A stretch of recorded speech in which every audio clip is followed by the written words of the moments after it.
we are just trying to sort some of the final issues. We're waiting for the go-ahead from our live stream team just to give us the clearance to go back to the track. Of course, unfortunately, just some technical issues causing our systems just to crash, running out of electricity essentially. So apologies for that, ladies and gentlemen, and it does look like we are back online, Eddie. We are back live again. There we go. On all our social feeds and YouTube. Yeah, apologies for that. Yes, if you are tuning in online and you've just seen us pop back up onto your screen, unfortunately, some generator issues. We lost electricity and all our systems crashed. So we are now ready to return to the start line, to the second half of the Lawrence-Wilkinson battle. And we just spoke very momentarily to our judges in the little downtime that we had there, and it appears that Wilkinson has a very slight 6-4 advantage, just doing enough on his chase run to gain an advantage over Ricky Lawrence. Of course, in the chase position is where it is easier to gain that advantage as well. So if Lawrence can do a good run here, get on the door of Wilkinson nice and early and maintain that all the way around the circuit, we could see him outdoing, I suppose, that advantage that Wilkinson has at the moment. So we are ready for the second half of the very first top 32 battle at round 2 of the British Drift Championship here at Teesside Autodrome. Lawrence versus Wilkinson.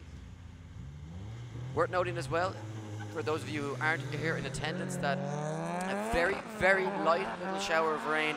It's just spitting ever so gently onto the circuit, which could cause problems for these two drivers. You can see the wipers on, but Wilkinson doing a good job getting through that first corner now and starts to put the foot down, and he's pulling away from Ricky Lawrence. Yeah. And Lawrence really struggling here to keep the pace. Yeah, Ricky Lawrence dropping a wheel there, Eddie, just ever so slightly losing his rear bumper. And unfortunately, like you say, not being able to keep the pace. Oh, what an error there from Damien Wilkinson. Looks like a gear change issue from Wilkinson as he come out that second hairpin. And yeah, unfortunately, you guys at home missed the first half of that battle, and it was door on door from Wilkinson. Lawrence put down an absolutely outstanding lead run, and Wilkinson was just absolutely glued to the side of Ricky Lawrence's car. So yeah, a 6-4 advantage going into the second half of this battle for Wilkinson. So waiting for the decision to come in from our judges. And yeah, for you guys watching at home. And if you're here tomorrow in attendance, we will have the big screen, so you'll be able to see these graphics that me and Eddie can see on our monitor, and you guys can see at home. Yeah, and of course, all the replays right in front of you. So if the judges are looking at something, you'll be able to see it. But here we go, the first decision of the day. Wilkinson or Lawrence, slide them left for Wilkinson, slide them right for Ricky Lawrence. And our number 1 qualifier, would you believe it, has been taken down by Damien Wilkinson. Incredible stuff, but you said it earlier on yourself, Ian. You've seen people qualify in 32nd position and go on and win the event. But what a statement that is from Damien Wilkinson. But we go back to the judges for a decision. Yeah, you know, in the first run there, Ricky had he was on a good line, so no issues with that. Damien had proximity all the way through. It wasn't flawless now, but it was enough to take a 6-4. And on the second run there, I think he would have seen that Ricky really didn't take the battle to Damien at all. Damien had a sizable advantage until the very last clip where he had a slight straighten, which brought it back to a 5-5. But based on the first run, Damien having a 6-4 in the first run, Damien takes it. So there you have it, Damien Wilkinson taking the Quinn M Sport 180SX into the top 16. We move it along to what is going to be an incredible battle. Oliver Bolton taking on Philip Hayden. E36 versus S13, and these two guys will be gunning it here for this one. Yeah, I mean, these guys are going to go hard. Philip Hayden, like I say, not a guy that goes easy, and Oliver Bolton really looking to make his mark in BDC, progressed through from Drift Cup last year. Philip Hayden earned his way into BDC, finishing high in the championship last year. So 2 ex-Drift Cup drivers looking to take this competition further and get into the top 16. Who's going to take it? It will be Oliver Bolton to lead in Philip Hayden for a place in top 16, and look at this. Yeah, they slammed through the gears, but it looks as though Hayden has... Oh, what an error there from Bolton. Yeah, it looked as though Hayden was a little bit slow off the line, and then Bolton all of a sudden just makes an error. I wonder... He went off earlier in his qualifying run. Did he damage something on that car? And it's now reared its head, unfortunately, and put him off track. So Philip Hayden's going to finish off the run. Will be a 10-0 advantage to Hayden. We are going to get some recovery out to try and drag Oliver Bolton out of the gravel. Not what we want to see. Very, very strong battles at round 1. Yeah, and of course, in the British Drift Championship, as it is in the Irish Drift Championship, the first driver to score a 0 is the one who will be given the 0, essentially. So first driver to have 4 wheels off track would be then given the 0, even if both of them were to do so. We're hearing, though, through our marshals that it was a problem, an issue with the handbrake. Yeah, lost his hydraulic handbrake, Eddie. So, yeah, I mean, no hydraulic handbrake. Unfortunately, those speeds, not going to be able to, you know, he'd already tried to initiate with it. There was no coming back from that. There was no saving it at all.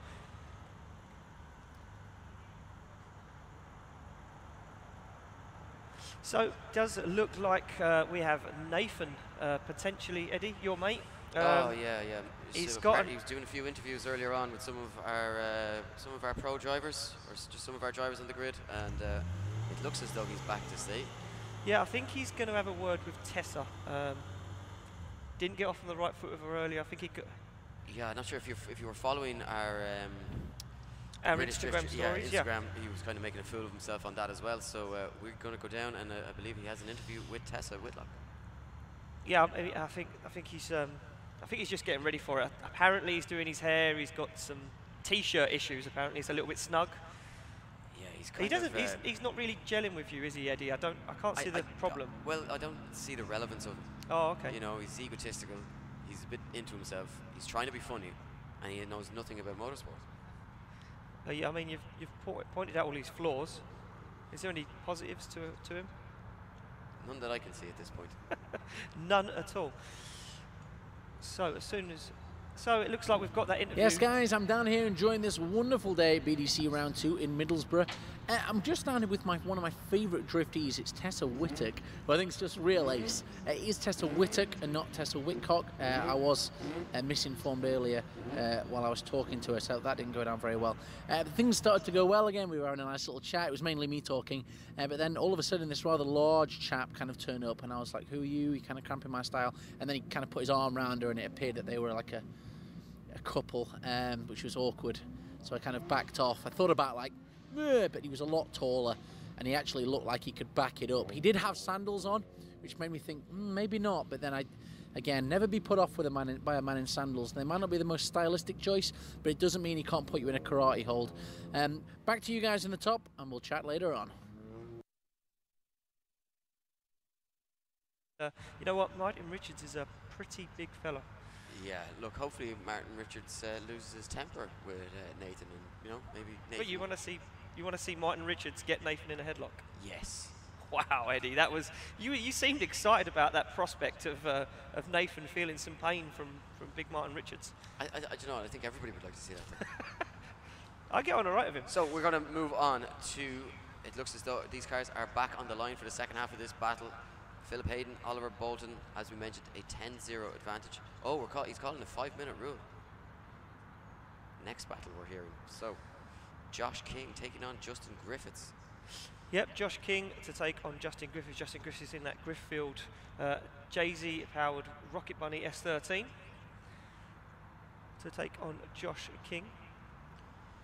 Yeah, Josh King qualifying up in 8th position, so really strong qualifying session from him, and hoping now to build on that progress and move it into the top 16. But you know what, Justin Griffiths qualifying down the order a little bit, but having said that, a very capable driver.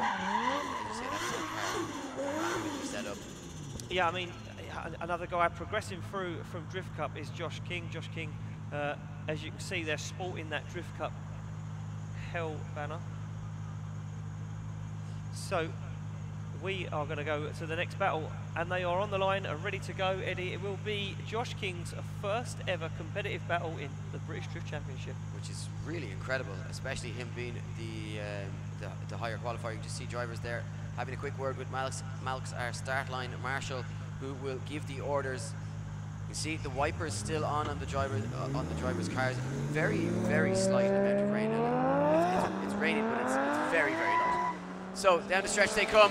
Big weight transfer entry from Josh King, and Justin Griffiths looks like he's struggling to bring the fight here. Very shallow line as he dives desperately to try and get on the door of the E36 of Josh King. Oh! Wow, and Josh King shuts it down, almost contact. You know, I was just going to say, Eddie, as you mentioned, Griffith's not really bringing the fight off of the start line. In the briefing this morning, head judge Kieran Hines said that with the new chicane setup, that the lead car, the chase car, could jump the start almost. He could almost, you know, get a little bit of a lead on and try and pull away from the lead car, because he would have to fall in behind to initiate. So that was an advantage that the chase car could get straight away. So Justin Griffiths didn't take that advantage, and yeah, I mean, struggling to keep up. But we're hearing, Eddie, that Josh King has retired from the competition. So we're not sure exactly what it is that's wrong with the car, but looks like he snapped a prop shaft, Eddie. Wow. So that means Justin Griffiths, after it appeared as though he was caught napping on the line, Ian, which is what you were alluding to. It appears as though Justin Griffiths has magically, got himself into a top 16 without having to actually really do a whole lot. So great news for Justin Griffiths, of course, not the way he would have wanted to go through. Yeah, so, I mean, Justin Griffiths is going to be stoked that he's in the top 16. But ladies and gentlemen, here at Teesside Attendance, give Josh King a round of applause. That guy earning his British Drift Championship licence this weekend, put on a show. Yeah, unfortunately, you know what? That guy looking strong, practice, qualifying, looking like a very good driver. And that lead run that he put down was looking very, very good, Eddie. I mean, small mechanical failure. It's not going to doubt his weekend. He's come here, he's got what he wanted to do. Going to come back hard and fast at round 3. Yeah, with a bit of luck, we'd see him back at round 3. Very unfortunate. It's kind of a case when, he'll have enjoyed the weekend, but cut short by all counts. With a mechanical problem, and looked as though he was quite comfortable. As we had said, qualified in 8th position, was on a good line there, and had the advantage up until that point in his run. And then, unfortunately for him, that mechanical issue means that Justin Griffiths gets a easy pass into the top 16. So that's 2 drivers in our top 16, and it does look like we have Oliver Bolton back on the line after that 5-minute rule. And I can confirm, Eddie, that Oliver Bolton is going to attempt to chase down Philip Hayden with no handbrake. Well, that will make for a very interesting first corner. But we might see him try clutch kick entry, weight transfer entry, and just keep that car pinned. But at least this time around, he'll probably be expecting. I think that on the first run, he wouldn't have been expecting that the handbrake issue that that arose. This time around, he's going to know about it, so he'll be able to drive around that, hopefully. But with that 10-0 advantage, or disadvantage rather, a big uphill battle for Oliver Bolton here. Oliver Bolton needs a miracle, if I'm honest with you, which is not nice to say, but when you're sitting with a 10-0 deficit, it's very, very hard to try and overturn it. So as you can see there, Josh King, ladies and gentlemen, just getting recovered off track. Once again, give him a round of applause as he comes past, gaining his BDC licence. And you can hear that prop shaft dragging along the floor. Yeah, just as it goes by, it's amazing, just clunking off the ground. And the camera view, of course, if you're watching at home, brought to you by See It Live, and these guys are just phenomenal. They have cameras set up everywhere around the circuit just to bring the best viewing position for you guys watching at home. And of course, we will have that live stream monitor here tomorrow, so that anybody in attendance can also watch that. You can see on the line, Malk's ready to give the orders to Bolton and Hayden. Hayden with the advantage going into the second half of this run. Bolton losing a championship point after calling it a 5-minute rule, but gets the car back to the line. Hayden through the chicane, Bolton to give chase. What is Bolton going to do, Eddie? No handbrake, but he attempts an initiation. Yeah, unfortunately just can't get that car hooked up, manages to get it sideways in the end, but really going to struggle now to slow that car down. You can see he's going to have to deviate miles offline. Yeah, way offline here, and just struck big error there just at the end. And, never really able to get into it with that the lack of handbrake, and unfortunately for him, not able to apply enough pressure to Hayden to cause a mistake that could lead to one more time. But that one seems pretty obvious. We just await for the judges' scores to make it official, but it looks as though Philip Hayden should be progressing through to the top 16, where he will face Damien Wilkinson. Slide him left for Hayden, slide him right for Bolton, Kieran, David and Ben, Philip Hayden is true to the top 16. No need to go back to the judges on that one, Ian. Pretty self-explanatory with that off from Oliver Bolton on the first run. Yeah, pretty straightforward. So we move it along to the next battle of our top 32, and that will be William Hanna to take on Hayden Cruikshank. So William Hanna in that R33 Nissan Skyline. I have to say I've really been enjoying the driving style of William Hanna so far this weekend. He's been very aggressive. Yeah, a very, very aggressive initiation. But the problem that I see with that is now, is can he do that behind or in front of Cruikshank? Yeah, exactly. Yeah, Cruikshank in that Cresta, qualifying down the order, 24th position.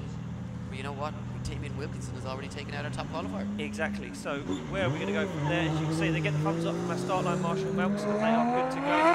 Cruikshank versus Hanna. Who's going to take it? You know what? Interestingly, Hanna very quick through that chicane, not suffering any slowdown at all. No, sets a kick up a little bit of the dirt and lets Cruikshank back into this one as neither driver. Oh, and a big straighten there from William Hanna, and the error's just starting to mount here for Hanna. Yeah, William Hanna, they're making big errors as Hayden Cruikshank struggles to chase Willie Hanna. Willie Hanna not looking strong, Eddie, as they come across the line. A straight and a crop before he crossed the line, though, from Hayden Cruikshank. Yeah, you know, I think some errors on both sides. Neither driver doing a perfect run. Hanna not laying down the perfect run to chase, but look at the advantage that he had here. Kicks up a little bit of dust, slows down, and has to let off the throttle. That gives Cruikshank that opportunity to get back in. But look at that straighten as they come towards that third clipping zone. Yeah, so we are hearing, Eddie, that William Hanna has maybe an issue with that car. He is calling a 5-minute rule. So William Hanna calling a 5-minute rule. So we will move it on to our next battle, which will be Matthew Walker to take on Kirsty Widrington. Yes, a very interesting battle. Now look at this battle. Kirsty has qualified down in 29th position. Matthew Walker qualifying in the top 5, 4th position. Kirsty goes into her home in battles. We have seen her taking down some big names in the past. Can she do it against Matthew Walker here? 300 horsepower under the bonnet of Walker's car, 420 horsepower under the bonnet of Kirsty. Not enough there to really be major advantage one way or the other. But you know what? I've liked the style of Matthew Walker. Looked so quick around the circuit so far today, and I think Kirsty's going to have to maybe jump the line a bit to try and keep it. Yeah, do you know what, for me, if Kirsty's not absolutely door-to-door with Matt Walker, when Matt Walker comes to chase, he's going to be all over the side of that Samco Sport PS13. But anything can happen, we've seen it so far. As they come off the line, Matt Walker to lead in Kirsty Widrington for a place in top 16, a big initiation from Walker. But Kirsty right there with him on the bumper all the way up the straight, but losing a little bit of ground now, deviates ever so slightly, but look at the pressure now that Kirsty looking to put on Matt Walker. Oh, and a straighten. Yeah, big error there from Kirsty Widrington. Kirsty, and I think that could be handing a massive advantage here now to Walker as he puts foot to floor and crosses the line. Yeah, and another error there from Kirsty just as she come through clipping point 6. Big waver, a big straighten. So not looking strong, Eddie. Yeah, as we go to the Samco Sport replay, you can see nice high line here from both drivers as Kirsty just comes down a slight bit to try and gain some proximity. And just, I think, carrying maybe a little bit too much pace down into that second hairpin and just had to back out a little bit. Yeah, just had to get out of it. And look at this, Eddie, as she comes around that final hair clip. You can see Walker look nice and solid, but big waver there from Kirsty. And that was before the line, so judges going to take that into account as well. So as they return to the line, we see they are set up, ready to go. Kirsty going to lead in Walker for the second half of the battle, and Kirsty going to have to try and force an error from the front, which we touch on so often. It can be such a difficult thing to do because, you know, the chase car, the spotter will have been in the radio to him just to let him know that there has been an error made on the first run. No need to go overly aggressive, just keep your proximity, try and keep a steady distance from the lead car the whole way around, and you should make your way through to the top 16. It seems so simple when you say it in words, but it's a completely different case out on track. And look at this, Kirsty pulling a big gap here. Yeah, Kirsty got the pace right now, where she accelerates away from Matt Walker. Matt Walker trying to play catch up. Kirsty on a really good lead line. Transitions back through the second hairpin, and Matt Walker with no answer whatsoever. No, and while Kirsty had that mistake on the first run, gaining that lead will start bleeding back those points, and Walker not as close maybe as he would have liked. I think this will end up being closer than it could have been had Walker put in a better chase run. So judges look like they have their decisions as we await for them to appear on screen. So who's going through to that top 16? Is it going to be Matthew Walker? Is it going to be Kirsty Witherington? Kirsty, of course, with that mistake on the first run. Slide them left for Kirsty, slide them right for Walker. Kieran, David and Ben. Kieran goes Matthew Walker, David goes Walker, and Ben goes Walker. Matthew Walker going through to the top 16. Unfortunately for Kirsty Witherington, her weekend ends there. Struggling with words at the moment, but we'll go back to our judges to talk us through the decision on that one. Thanks, guys. Interesting one. Walker has a very solid lead run. No real mistakes on his end. Kirsty makes a lot of mistakes in the chase position. She straightens twice, and the worst being at the end of the hairpin. She makes a massive mistake there, maybe even a gear change. So after the first run, we all had Walker at a 7-3 advantage. In the second, Walker doesn't really bring the fight. He's no proximity whatsoever. And Kirsty was fighting her way back into it, but she has a pretty bad straighten as she comes towards the finish line. She also handbrakes very late after clip one, reinitiates essentially halfway up the bank. So a 6-4, but not enough to overturn the first run, so Walker takes the win. So there you go, Matt Walker taking the win on that one. And it does look like we have the second half of that Willie Hanna and Hayden Cruikshank battle, just waiting to get Willie Hanna back to the start line, I do believe.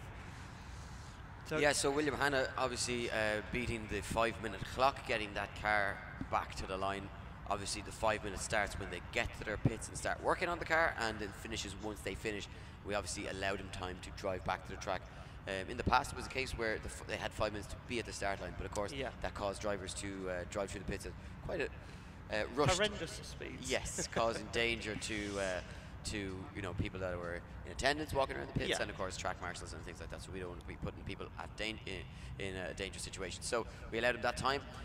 Will be Cruikshank to lead the battle this time around, and you know what, for me, Cruikshank looking strong in that chase position. It made a few errors, but William Hanna didn't have the best lead run, so it was easy for Hayden to make them errors. I think out front, I think Hayden's got the faster car. So potentially you could see Hayden Cruikshank walk away with this battle, but listen, we've been wrong in the past, and I'm sure we'll be wrong. Yeah, I think this one really just hangs in the balance. If there is an advantage one way or another, I think it would be slight. So I think it could come down to the second half, and I think both drivers will have had their spotters in the rear saying, you need to pull, you need to do your job. So if you're in lead position, you need to put in a killer lead run. If you're in a chase position, you need to be on the door. As they get the go from Malks on the start line, Cruikshank versus Hanna, slamming through the gears, down the stretch they come, and you can see William Hanna tucked in right behind Hayden Cruikshank. Yeah, Hayden Cruikshank, nice fast initiation. Used the handbrake though to set himself up for that higher line, and Willie Hanna though big straight in behind as Cruikshank on that very wide line. Look at Willie Hanna, Eddie, completely offline. Yeah, completely offline, and it looked as though there seemed to be a puff of smoke. I'm not quite sure. Did it come from the bonnet of William Hanna's car? I think that car may be suffering mechanical difficulty at the moment, but certainly he was shallow throughout the circuit and doesn't seem to be the driver that we saw in qualifying this morning. No, definitely not. So judges are wanting to see a Samco Sport replay, and as you can see, you guys watching at home,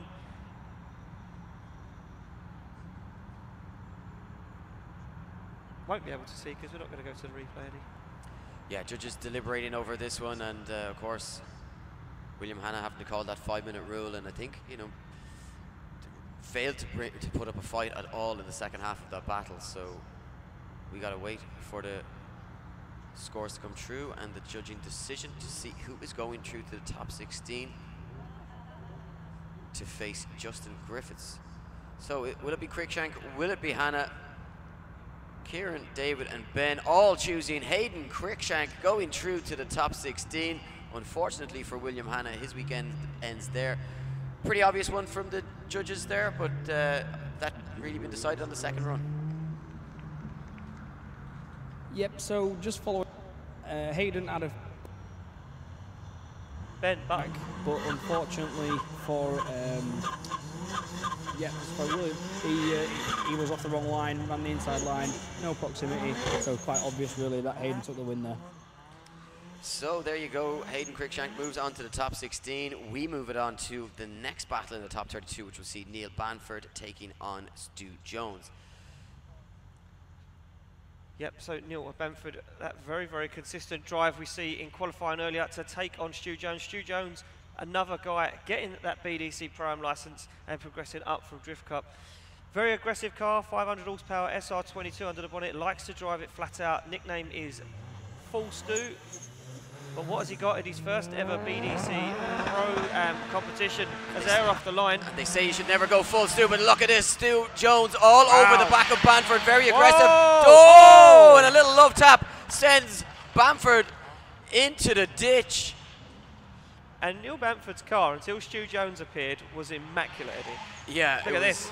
And quite big impact there from Stu Jones. Yeah, of course, we're watching back on the Samco Sport replay here in the live stream tower. If you're watching at home, you can see that. And it looks as though, I'm no judge, but I think Stu Jones may be up against a 10-0 disadvantage here after that contact causing Bamford to go into the gravel trap. But of course, the judges may see that as unnecessary slowing from Bamford, and they will be watching that very closely as well. So they make their way back to the start line. There will be a 10-0 disadvantage one way or the other.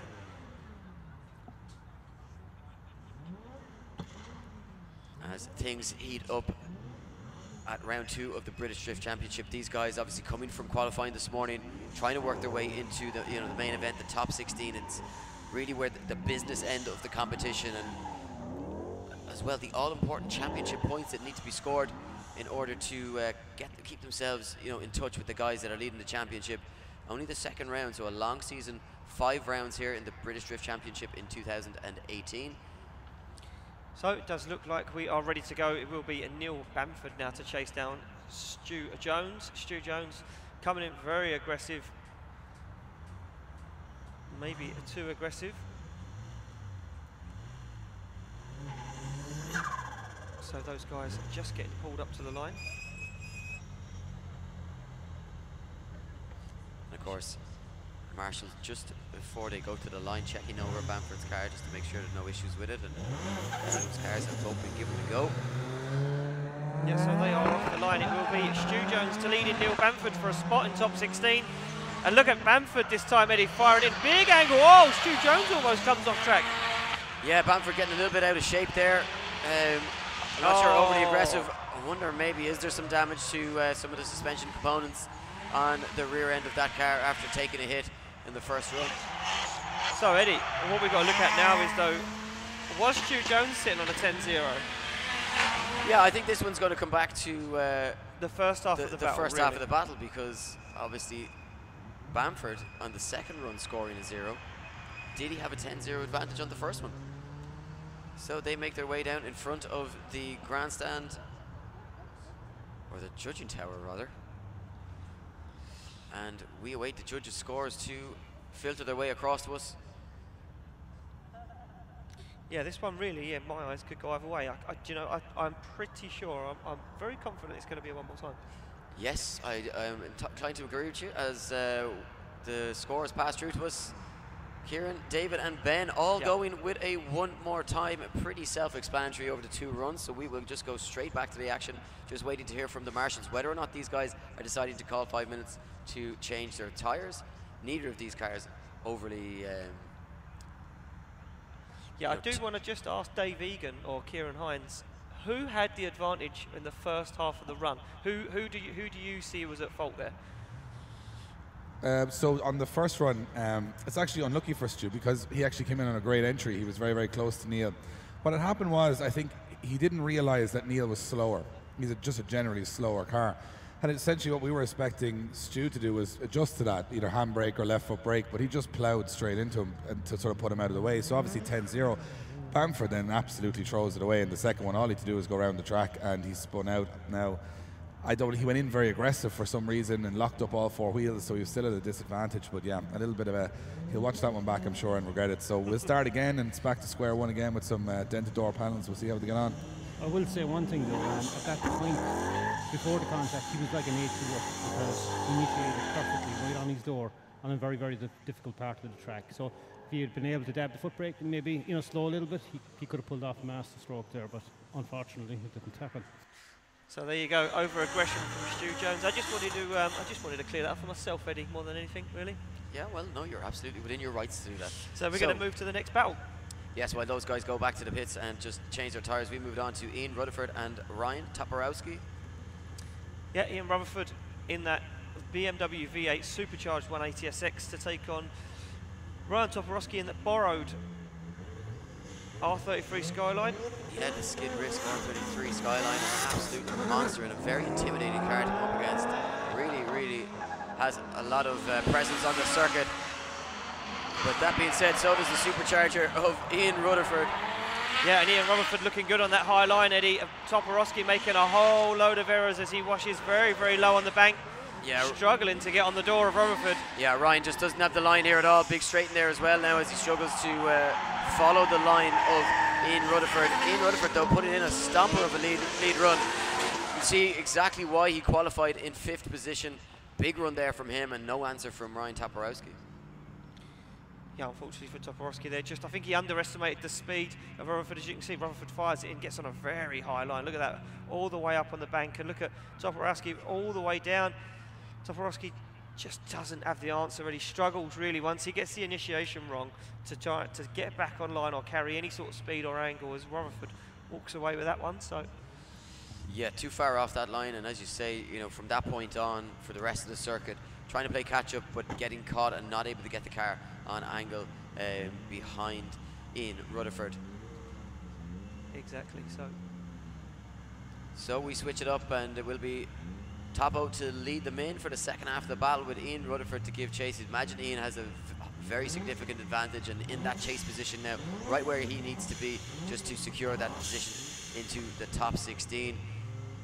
Spotters will be in the radios letting them know what went on the first run. Yeah, Ian Rutherford looking strong now. Oh, so judges just talking over the first run.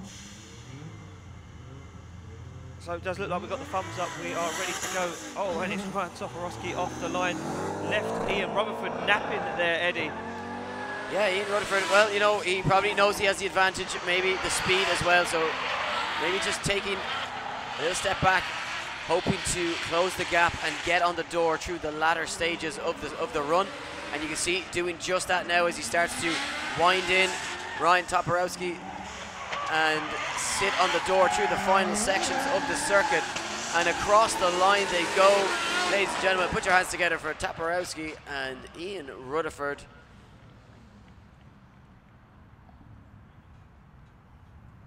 So judges look like they've got that one done and dusted. We wait for the scores to drop in for that to make it official. Who will go through to the top 16?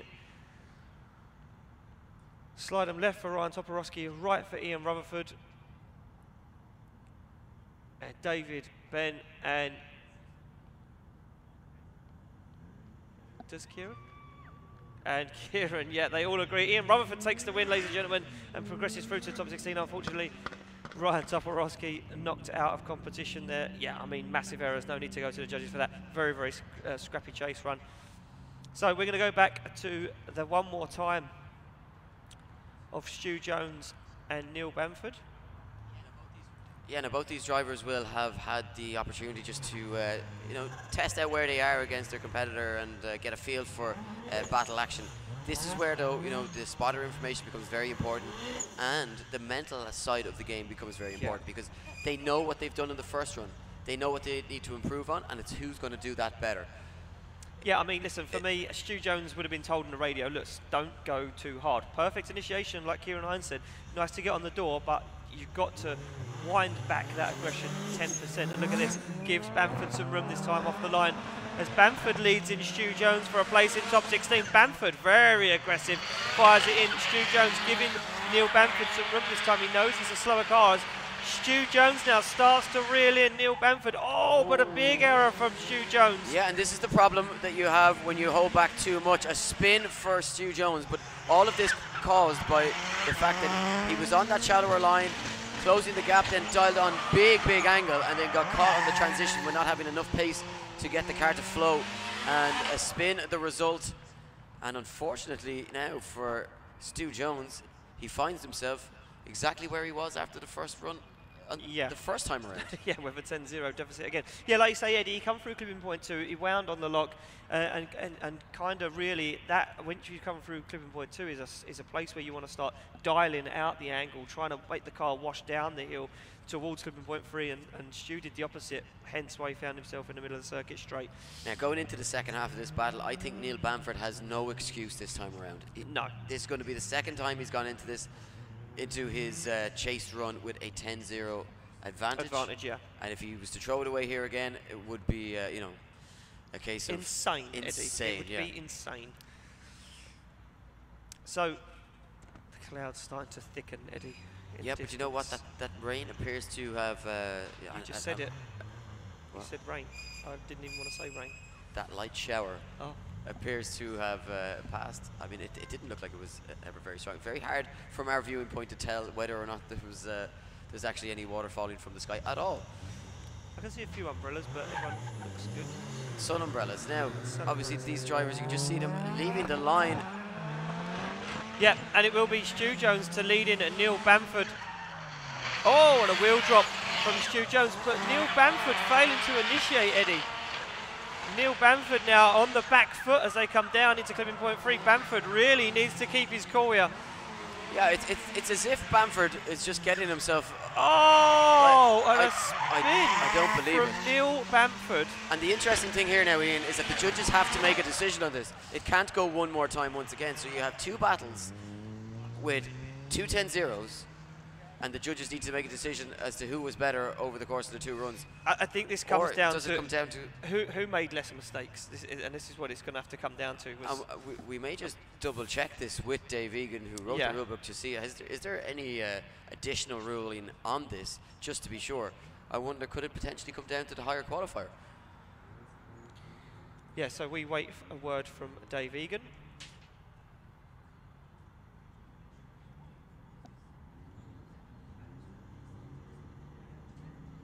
So as you can see, those guys sitting on the start line, and you know what? It wouldn't be BDC Round 2 Teesside if there wasn't spilled thrills and loads of action, Eddie.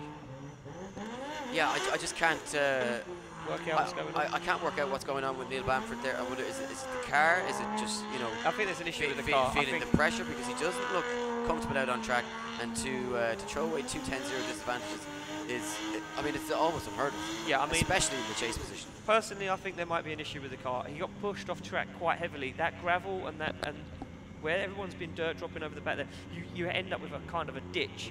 So I mean, if he's bent a steering arm or a lower arm or anything like that, or knocked the steering out of line, it's going to be very, very hard for him to try and chase Stu Jones alone. And we see it on the initiation.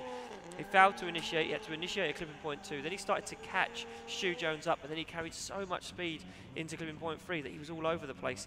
Tried to make a dive again. So it looks like the decision is in. Who will take the win? Will it be Stu Jones or Neil Bamford for a place in the top 16? And it's unanimous, ladies and gentlemen. Neil Bamford gets the win and advances through to top 16. Judges, I mean, it had it all, right? It had it all. Oh my God. Okay, we can only do one more time, which you've just seen both runs there now. And of course, having a situation where 10-0s have been scored, it makes it very difficult for us. Now, there's a couple of things there that I think warrants Bamford actually getting that win. The first one was he was pushed off the track on the first run, so he never got a chance to complete his lap on the first run because he was taken out effectively by a more aggressive chase driver. And in the second run, he actually completed more of the track before spinning. So we're looking at little small differences, but I think it warrants Bamford actually getting the win for this one. Yeah, just to follow that up, I just think, you know, Bamford was, as Kieran said, completed more of the run than Stu Jones did, and Stu Jones was probably at the start of all the problems by having both cars have big contact on the first run. So in the second battle, just whoever completed more of the course was kind of what I ended up going with in the end. So there you go, Eddie. Yeah, not a lot to work with there from for the judges, but we got to move on Neil Bamford moves into the top 16. We go to an all-Irish affair. John O'Hare coming up against Tomas Falvey. And some mind games been played in the pits earlier on between these two. You was the instigator of some of them, or is it Michael Leeson, our track I think manager? it was Michael Leeson may have been down instigating there some of causing it. trouble, I heard, yeah. Yeah, what he's known for. So John O'Hare in this fresh build S15 against Tomas Falvey in that, you know, budget, no budget build S15. Whoa. The lights are on and things are hotting up here as John O'Hare throws it in. Falvey in there behind him. Yeah, look at this, John And O'Hare. look at the line from John O'Hare. Yeah, big angle from John O'Hare. This is the best we've seen John O'Hare drive in a very long time, Eddie. Thomas Falvey, though, doing a sterling job in that chase position. Almost contact. Oh, wow. Falvey throws it away, over aggressive. Just manages to keep in it. But again, Falvey very shallow across the line as well. What about that for a chase run? What about that for a lead run? It was really strong from John O'Hare, and Falvey looking really good. Yeah, I mean, look, John O'Hare for me is absolutely killing it today. Look at this big initiation, nice and high on the bank. Just drops ever so slightly low of clipping point 2, but, you know, he's still way up there. Falvey, though, doing a very, very good job. But, yeah, the over-aggression, Eddie. Look at this for the transition, though. Almost contacts as they come through the smoke. Yeah, throws it in, just didn't anticipate how much John O'Hare was going to slow on that hairpin. But, I mean, the lead run from John O'Hare. I think Falvey was too close to pull off that transition and just had to completely dial on the angle to avoid making contact. You can see they are set up, ready to go for the second half of this battle. Tomas Falvey to lead in John O'Hare. And this one hangs in the balance, you feel. Falvey doing a lot to gain some points with his proximity in that chase run, but then an error towards the end of the run will have pulled that score back a little bit as Falvey fires through the chicane. John O'Hare tucks in behind him.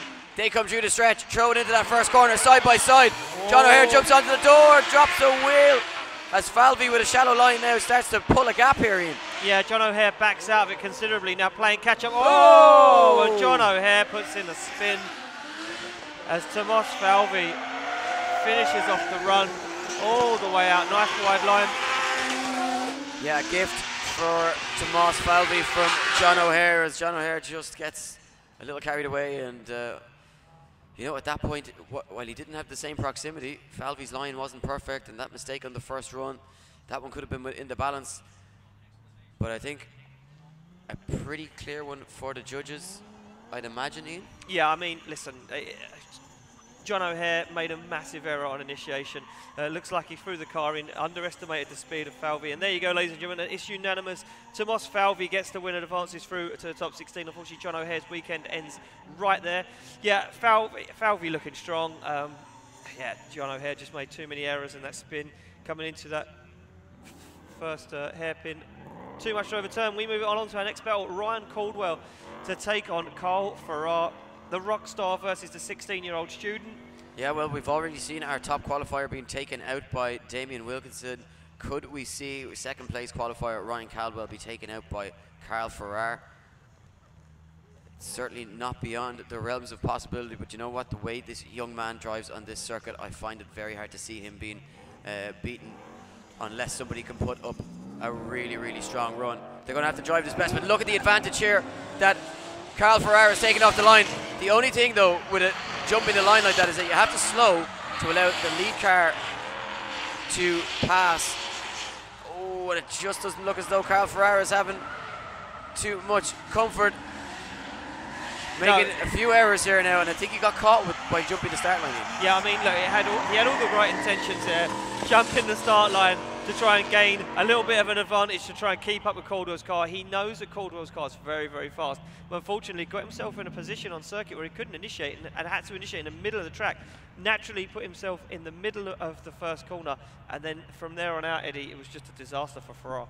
Yeah, when you have to slow the car down to allow the lead car to pass you after you've shot down the straight, you lose all momentum, but they're top of third gear possibly. Yeah, you know, exactly. Accelerate in a way. Yeah. Right in their power zone. You've lost your momentum and you have to get back on the throttle to try and get on the door. So it can work out sometimes if you time it right, but time it wrong, and unfortunately you put yourself at a major disadvantage. Now we switch it around, and Caldwell, well, we know he's got a sensible head and his shoulder. We know he has the ability to chase a slower car, but can he do it here against Carl Farrar? You'd imagine that he has the pace for Carl Farrar. Yeah, listen, we know Ryan Caldwell's a first-class driver, and he is about to stick it on the door of Cole. Look at this aggression, big dive down the inside, bumper to bumper as they come through the first section of the track, and they send it out to that high line. Carl Ferrar. Yeah, Cole Ferrar on a very, very good line, Eddie, right now, putting in a good lead run. Yeah, probably better than any of the qualifying runs he managed this morning. Nailing this, they transition inches between them. Yeah, perfect transition there from Caldwell as they come across the line. Yeah, look, really, really impressive throttle control from Caldwell, and he just, keeps a steady proximity to Carl Ferrar the whole way around the circuit, and showing experience beyond his years as the Quinn M Sport S15 driver. As Carl Ferrar jumps out to go over and shake hands, you see a lot of sportsmanship being shown here at the British Drift Championship, and we look as though the judges' scores are coming in. Who's going through? Slide him left for Ferrar, right for Caldwell. Kieran, David and Ben all going with the 16-year-old Ryan Caldwell going through to the top 16. We go to the judges to get an explanation. Pretty clear cut though over the 2 runs, guys. Yeah, thanks, Eddie. Look, pretty obvious one there. Ryan Caldwell with a masterclass. He essentially wiped Carl on the first run. Carl messes up his start. I think he anticipated Caldwell being fast and tried to outpace him to the first clip, but then he realized he was too far ahead and had to slow down, and he lost a lot of traction there. In the second run, Caldwell, not perfect, but a handy 7.3 for him in terms of proximity. So over the 2 runs, takes a pretty sizable victory there. So there you go, Eddie. Ryan Caldwell, the guy I put my money on at the beginning of the day, are looking good. And you owe me some money because Ricky Lawrence is out. How much did we put on it? $4 grand. Oh yeah, God, remember that. So we have the next battle on the line, and it will be Jolene McDonald to take on Andy Sykes. Jolene McDonald gaining her BDC licence from Drift Cup today. Andy Sykes, a returning driver, Eddie, not driven since 2014, straight back in the mix, qualified in 18th position. Jolene qualified in 15th. Both drivers equally matched. This should be a good battle. Yeah, the only real difference here you're seeing from both drivers is the horsepower advantage that Jolene takes going into this battle. But it looks as though Andy Sykes is more than capable of just pedaling that car hard to keep the proximity. Nice high line from both drivers as they take it down into the second teardrop section of the circuit. And Jolene putting in a really strong lead run here. Can't you keep this going as Sykes over-rotates in? Yeah, Sykes over-rotates. Small error from Jolene McDonald on the first hairpin. She made like a small waver as she came into clipping point 4, but you know what, it's just splitting hairs. Very good initiation, nice and high on the bank. Look at this from McDonald all the way up on the bank. Very, very good line. You can see those 3 dotted lines. Very good chase from Sykes at this point, but this is where the waver happens. Look at this, very shallow. Has to kind of get back in the throttle. I think there's a gear change there. Well, this is it for Sykes. Makes a dive, over-rotates. He just has to shut it down. Yeah, very well spotted, Ian, because you know judges will also take that into account. Could that unsettling of the car be the cause of the spin or over-rotation of Andy Sykes?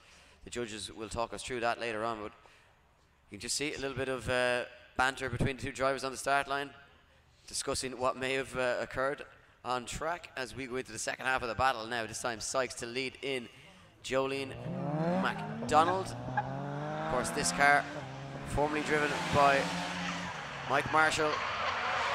Yeah, former pro car from Mike Marshall. Jolene McDonald just giving Andy Sykes some room there. You can see off throttle ever so slightly is McDonald, that slower car of Sykes, on a very, very good line. But look at McDonald pedaling that E92 to JZ BMW, sticking it to the rear quarter of Andy Sykes' S13 as they come across the line. Teesside, show your appreciation for Jolene McDonald and Andy Sykes. You know what, Sykes may have the slower car, but he just his commitment on his line just means he's so quick as he comes around the bank. Very, very impressive driving style from him. Now, can he take it through to the top 16, or will it be Jolene McDonald who progresses in that incredible BMW? So, slide them left for Andy Sykes, right for Jolene McDonald, and Kieran, David and Ben unanimous. Jolene McDonald gets the win, ladies and gentlemen, and advances through to top 16. Judges, talk us through that one. Yeah, good run from Jolene. Good lead line in the first one, but of course Andy made a big error at clip 5. I think he missed 4 completely. He was on the wrong side of the track, gave himself no place to transition, so he got caught in at 5. and he drove straight from where he over-rotated to almost at 6 foot. So that was a 0. It was a 10-0 from us on the first one. And again, Jolene had a good chase run there. She kept enough proximity to take advantage in the second one as well. So over board runs Jolene for us. So Jolene advances through to her first ever top 16, and we keep going, Eddie, and we have a good battle up next. Yes, 2 veterans of the BDC, Dalby Smith versus Stuart Egdal. Yeah, I mean, unpredictable. This could go either way. It could end in catastrophe. I don't think we've quite seen the Stuart Egdal's true ability yet today. No. Qualifying well down the order of 26th position. Up against it here against Dalby Smith, unless he can get back to his more usual form. Looking good here though. Nice and high. Oh, big understeer from big Egdal. problems from Egdal, and just. You know what? For me, Dalby Smith just looks so strong. Very, very committed on that initiation. Very, very good a line that he's got, and just Egdal underestimated the speed. I think that Dalby Smith was going to send that car in. Yeah, he just doesn't look comfortable out there today, and with Dalby Smith, qualifying in 7th position and just replicating that when he goes back out on track, looking very consistent. Going to be difficult to beat today, and I wonder, are we going to see these two drive straight back to the line? Will Stuart Egdal call a 5-minute rule? It just doesn't look as though that car is. No, it doesn't. It doesn't look right. I know what you're saying, Eddie. It doesn't look good from initiation all the way around. Looks like he's struggling with front end grip as he comes through the bank. But he's back on the line. He must feel confident in himself to keep this going. Yeah, certainly not driving it the way he did at round 1. But they are off the line now. Can he turn it around? Can he change his fortune? Stuart Egdal to lead in. Dalby Smith. They slam it through the gears as they come down the straight and throw it into that first corner. Dalby Smith leaving a little bit of a gap to Stuart Egdal, who gets it nice and high onto that bank. And this looking much better from Scooby Stu. Yeah, Stuart Egdal just deviates offline ever so slightly. Dalby Smith stays on that wide line. Now looking to make the dive as he transitions through that second hairpin. Starts to squeeze on the rear quarter of that Goodrich. Team Red Mist S14. And they take it across the line, Eddie. Yeah, I think the first run could be the deciding factor for this particular battle. I think enough errors there made on Stuart Egdal's part to warrant a defeat, unfortunately. But of course, I'm only a mere commentator. I don't get to make the judging call. So we await for the judges to finish deliberating and to put in their scores. Who's going through? Stuart Egdal or Dalby Smith? Kieran, David and Ben all going with Richard. Dalby Smith moving through to the top 16. Round of applause for Stuart Egdal. His weekend will end there. We go quickly back to the judges just for an explanation. Yeah, pretty obvious one there. Richard with a good lead run, and all the mistakes came in the first run for Stuart. He understeers badly into clipping point 2 on the top of the bank. Then he makes a massive dive in towards clipping point 3, almost comes to a complete stop. Lots of errors throughout the run. A 9-1 advantage to Richard Dalby Smith. And while Richard in the chase position wasn't perfect in any way, it wasn't enough to counteract that from the first run. So over the 2, Richard goes through. So there you go, Eddie, and we move it along to the next one. Alistair Sutton to take on Ryan Cooper. It's probably the lowest horsepower car on the grid against one of the cars with the most horsepower. Yeah, 200 horsepower versus 650, so giving away 450 brake horsepower. 450 brake horsepower. Those Matt's abilities still with me. But yeah, you know what? That doesn't matter on a circuit like this where we had a big chicane. Anything can happen. Fireworks on the first corner, you just never know. Look, with the way Ryan Cooper is driving. Yeah, this could go either way. Alistair Sutton, very, very, very consistent driver. And we are go as Alistair Sutton fires it in. Oh, and Ryan Cooper shuts it down straight away. Fails to initiate. Now starts to get it going. Throws it in on big angle. Almost washes off track as he comes through clipping point 4. Alistair Sutton looks completely unfazed though out front as he pedals that car through clipping point 6 and across the line. And there you go, you can have all the horsepower in the world, but if you're going to have a mechanical issue, or if you're going to, you can just see here getting it all wrong. The car just completely stops drifting. Look at that. He has to roll and then a big clutch kick and then reinitiates just before clipping point 3. Just looked like it didn't have a whole lot of front end grip. And again, washing wide there as he comes through the teardrop section, and from Alistair Sutton's point of view, you kind of got to feel, you know, I'm doing enough here. I mean, would judges is that an incomplete? Or is it a massive deduction? I'm not sure how the judges look at that one. It could be a 9-1 advantage. I think a 9-1 at very least. So they're on the line and they are ready to go for second run. It will be Alistair Sutton now to chase down Ryan Cooper. Ryan Cooper going to be looking to try and force the error. Can only imagine Ryan Cooper going to be smashing through the gears, putting all that 650 horsepower down as he fires that car in. Ryan Cooper, ladies and gentlemen, has a blown gearbox, but he's going to go for it anyway as Alistair Sutton looks to get the jump. Oh, wow! Alistair Sutton and Ryan Cooper. Yeah, trying to push Alistair Sutton off the track is Ryan Cooper with that blown gearbox, and of course, yeah, you can just see not able to keep that car on power. Obviously caught between gears, not able to just keep the car in one particular gear throughout the whole circuit. And Alistair Sutton, though, all over the back of that R23 Skyline. Wow, I can't believe the initiation, Eddie. And Ryan Cooper trying to force Alistair Sutton off of his half of the circuit. Crazy stuff.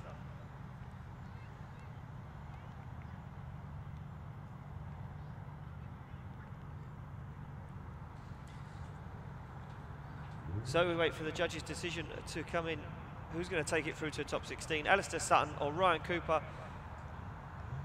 Kieran, David and Ben, it's unanimous. Alistair Sutton gets the win and goes through to the top 16. No need to go to the judges for that one, Eddie. A broken gearbox, a few straights, no initiation. Yeah, pretty self-explanatory, and you know, 200 brake horsepower taking it through to BDC top 16.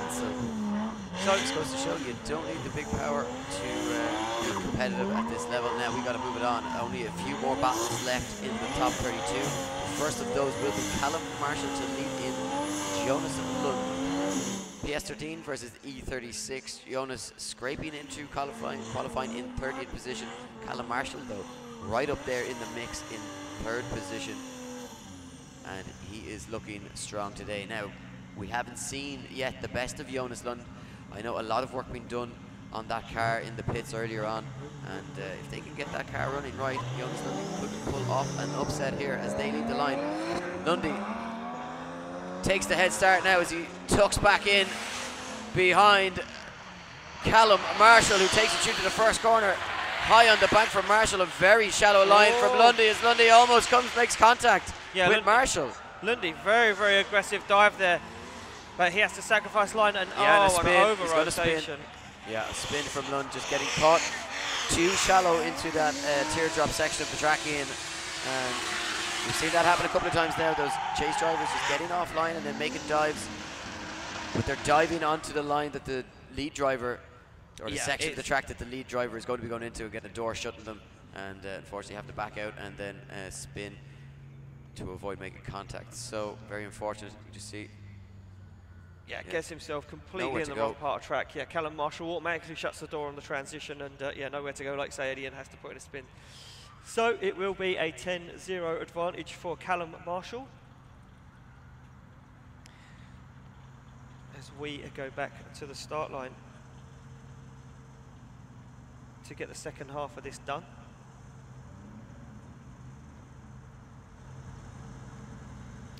So yeah, we switch them around. Jonas is going to be in the lead position this time around, so we'll just get to see. You know, we didn't get a good idea of what he was capable of in that chase position, just never getting the line right. Can he put in a really strong lead run here and try and force an error from Marshall? But Marshall's going to know that he has the big advantage going into the second half of this battle. Spotters, I'd imagine, will have been on the radio to him saying, you know, definitely got a big advantage. It may be a 10-0 advantage. Hold back just that little bit, should be going through to the top 16. So it looks like they are ready to go. They get the thumbs up from our start line. Marshall just waiting for some smoke just to get the circuit here. Of course, we are quite low down.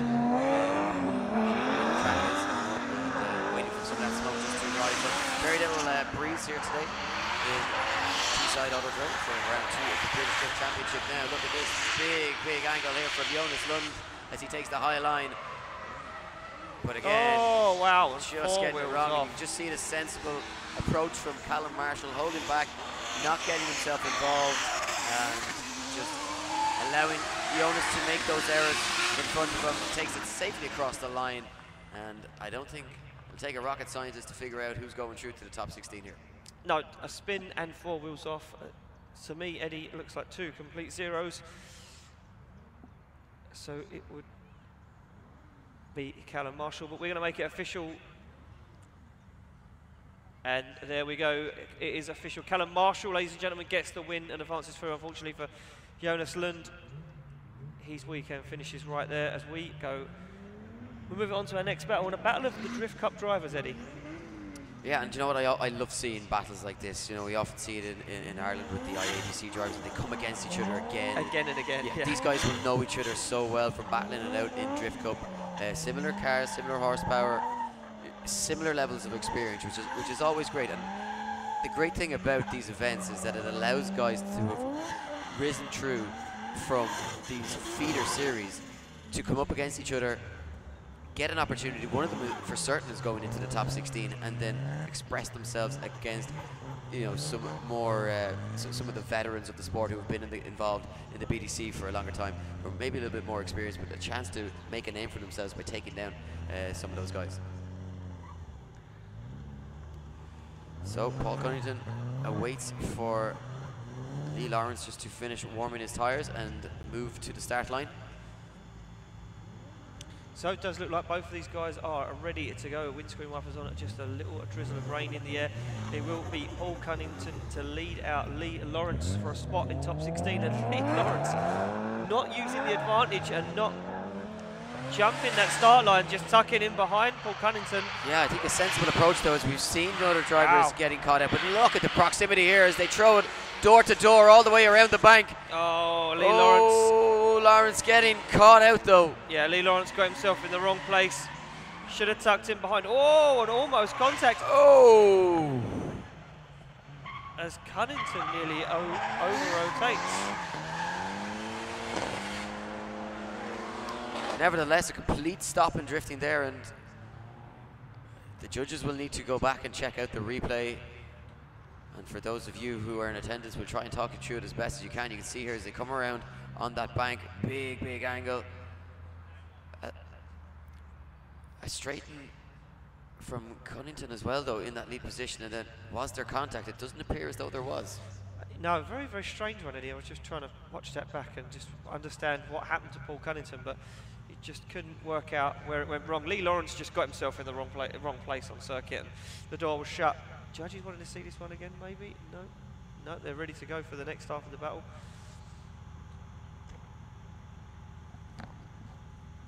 So they're on the line. It will be now Lee Lawrence to lead out Paul Cunnington. Let's say, Eddie, only one spot in top 16. Who's going to take it? Is it going to be Lee Lawrence or Paul Cunnington? It's not looking good for Lawrence right now as Paul Cunnington tags on the back end of Lee Lawrence's S14. Oh, wow! An understeer from Paul Cunnington leaves him sitting dead as Lee Lawrence storms ahead on a really good lead line. Yeah, but it doesn't matter how good the lead line is at this point. You know, he has the 10-0 in the bag, and as he floats off into the distance, very unfortunate for Cunnington. But all the problems surfacing at that first corner. And if you went back over the years, 10 years we've been coming to this venue, you'd wonder how many battles have been decided at that particular corner. We go to the judges to see who's going through. Slide him left for Lawrence, right for Cunnington, and Lee Lawrence gets the victory. He's going through to the top 16. We go briefly to the judges just to get an explanation on that one, but pretty clear-cut it would seem. Yeah, Lee had a good chase on the first run until he came down to clip 3 where he actually got caught here in a massive straighten. And it was like a big mistake. It was like a 9-1 at that stage to Paul, but then Paul spun on his own at clip 5, and that was a 10-0. So it's 10-0 to Lee after the first one. And on the second one there, Paul tagged Lee just as they're heading out towards clip 2 and went off. So another 10-0, so straightforward one after, you know. So there it is. Kieran Hines just getting his words a little bit muddled up there, just couldn't get it all out. We move it along, a good one on the line, ready to go. Lee Scott, currently undefeated. But he has been out-qualified. But now he's been out-qualified to take on Daryl Jones. Daryl Jones, returning driver to the BDC, came to Silverstone the other weekend to the tracks event, done an absolutely phenomenal job at putting on drift demos there. Not scared to send it in, but can he take down Lee Scott? Well, now's his opportunity to make a name for himself, because there's not much hotter property in the business at the moment than Lee Scott, but look at the speed that Lee Scott carries through this circuit. A lot of people likening his style to that of Dwayne McKeever, who is also unbeaten in the 2018 season. And unfortunately for Daryl Jones, as he does his very best to try and get himself back into this one, no real answer for Lee Scott, and Lee Scott seems to have that car singing.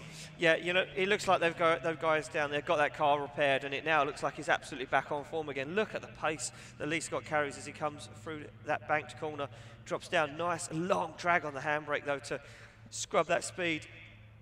Unfortunately, Daryl Jones just can't keep up with the pace of that car. Yeah, I mean, it has to be said though, Daryl Jones not doing a whole lot wrong here. Just Lee Scott has pace. A lot of pace. A lot of pace. A lot of pace. Very fast, and even guys in IDC last weekend struggling to keep with the pace of this Orbi-powered BMW E46. So they swapped him around. It will be now Lee Scott to chase down Daryl Jones for a spot in top 16. And look at Lee Scott tagging on the back end of Daryl Jones's S13. Lee Scott right with him as they go door to door. Yeah, Scott all over the back of Daryl Jones and doing what we are accustomed to seeing him do, which is just hunt his prey from the chase position. And you know what? Daryl Jones will have learned a lot from that battle, because it's not often you get to chase somebody who is just on the top of their game, and it's not often you have somebody breathing down your throat like that all the way around the circuit. Lee Scott didn't give him an inch. No, Lee Scott, you know what, for me, he wanted to come in and make that a sealed deal. He wanted everyone to know that his car is fixed, he's still on form, and that nothing was going to shake him. Judges' scores are in. Daryl Jones or Lee Scott, who's it going to be? David, Kieran and Ben, unanimous. Lee Scott takes the win, ladies and gentlemen. Lee Scott takes the win. Judges, we go to you. Lee Scott still undefeated. This guy looking really good. Thanks, guys. You know, it actually looked on the first run, Lee wasn't at his best. I mean, there was a couple of errors there. He still had an advantage, though, compared to Jones. He was cutting the track quite hugely at times, actually, to get back into the fight. So it left it in the balance, but the second run, I think you all saw for yourselves, Lee's entry was phenomenal. He looked like he was going to make contact. He didn't. Stayed on the door, had proximity throughout the whole run. At this level, that's what you need to do to get a win, and Lee did that pretty convincingly. Yeah, so there you go. Lee Scott overturning that win and getting through to the top 16. Could this be the run he needs to get himself into the final? With just one more battle remaining in top 32, it will be Alexis Drew to take on Lewis Mitchell for the last spot in top 16. There on the line, it will be Alexis Drew to lead in Lewis Mitchell.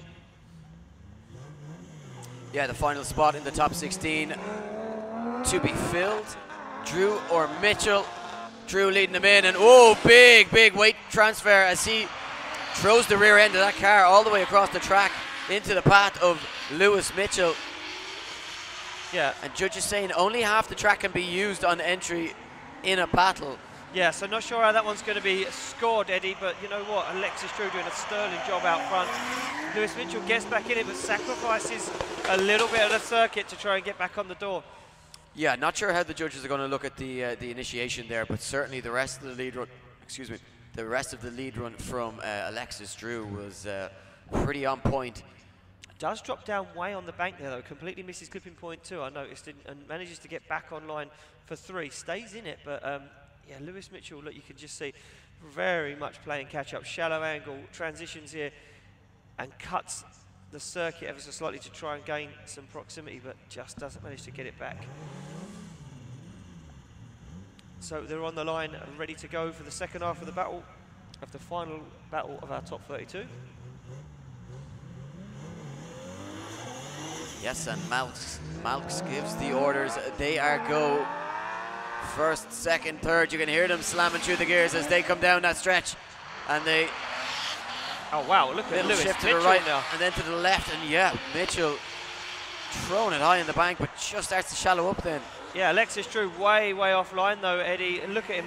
Yeah, very shallow angle. And yeah, I was just going to say, not bringing a whole lot of angle to it. Oh, almost straight there and almost making contact as he overtakes Lewis Mitchell. Very uncharacteristic driving there of Alexis Drew. Yeah, very strange driving. Not sure what Alexis was trying to achieve really. Overtaking just as they crossed the line. Maybe knows himself a few errors there. Yeah, look at this. Possibly Very some strange. Good initiation from Lewis Mitchell. Gets it up nice and high on the bank. Just starts to drop down ever so slightly, but keeps in it. And look at Alexis Drew, way offline. Very shallow. Yeah, very shallow. Had to straighten, had to come shallow, and I don't think with the size of that car, then very difficult to get that back on on angle. And look at this. This is the weird bit for me. Way offline, completely, not even really got proximity in a twinning situation, if you ask me. Do you know what? Just looking back on it, I think he may have just the angle he was at didn't have the pace to actually keep that car going sideways. Yeah, so he had to drive kind of straight. So it does look like the judges have made a decision. Who will it be? Lewis Mitchell or Alexis Drew? Kieran David and Ben, it's unanimous. Lewis Mitchell gets the win. Lewis Mitchell gets the win and goes through. Unfortunately, Alexis Drew out of competition. Judges, some very strange chase driving there from Alexis Drew. The first run there, Lewis had no proximity. He was offline for most, of course. Cut the track, the first hairpin, cut the second hairpin. Still didn't get proximity. So after the first one, Alexis had a big advantage. On the next run though, Alexis has a very poor chase. He's offline. He's less angle. He gets caught a few times. He has proximity, which wasn't there the first run, but. The big issue really was coming to clip 6. Now, in the briefing I explained the overtaking rule. The overtaking rule is you can overtake as long as the lead car is offline. If you do that, and if the lead car is offline, you get a 10-0 for it. But if you overtake and it's not deemed a legal overtake, it's a 10-0 to the other guy. So Alexis actually overtook at the end on the inside of the track, which is offline. It's an illegal overtake, which means a 10-0 to the other driver. So Lewis takes the win. He also overtook not drifting. He drove past him on the inside of the track, so that was obviously a nail in the coffin there also. Yeah, so there you go, Eddie. Alexis Drew knocking himself out of competition by making that overtake. Really should have just stayed behind Lewis Mitchell, but never mind. It is done. It's done. We move it along to our first battle in top 16. Philip Hayden now to take on Damien Wilkinson. Yeah, and a great opportunity for one of these drivers to make it into a grade 8 stage of the competition. Hayden qualifying down in 17th, mid-pack. Wilkinson in 32nd, just scraping through, but then taking down the top qualifier, Ricky Lawrence, in the first run. Hayden's going to lead them in. What can Wilkinson do, though, this time around? Can he get on the door of Hayden? We've seen Hayden be quick through the circuit. As they take a nice line through that first outer zone and bring it nice and high onto the banking. Yeah, Wilkinson looked like he was going to give Hayden a little bit of room, but that's not the thing to do with Hayden as they fire it into clipping point 3. Damien Wilkinson now starts to make the kill. Yeah, Wilkinson applying the pressure, watched a little bit wide through that first teardrop, but just keeps in it, keeps applying that pressure. And you know what? It may not have been the best chase run we'll ever see, but certainly had good, consistent proximity throughout the entire course, which puts the pressure now on Hayden, you feel, when they switch around. Yeah, look at this. A good dive here from Damien Wilkinson. Gets on the door and it doesn't really deviate away from it. Starts to push even more as they come through that first hairpin. Nice transition back from both these guys. Hayden on a very good line as they come through clipping point 6. Yeah, Wilkinson, very clever chase driving there.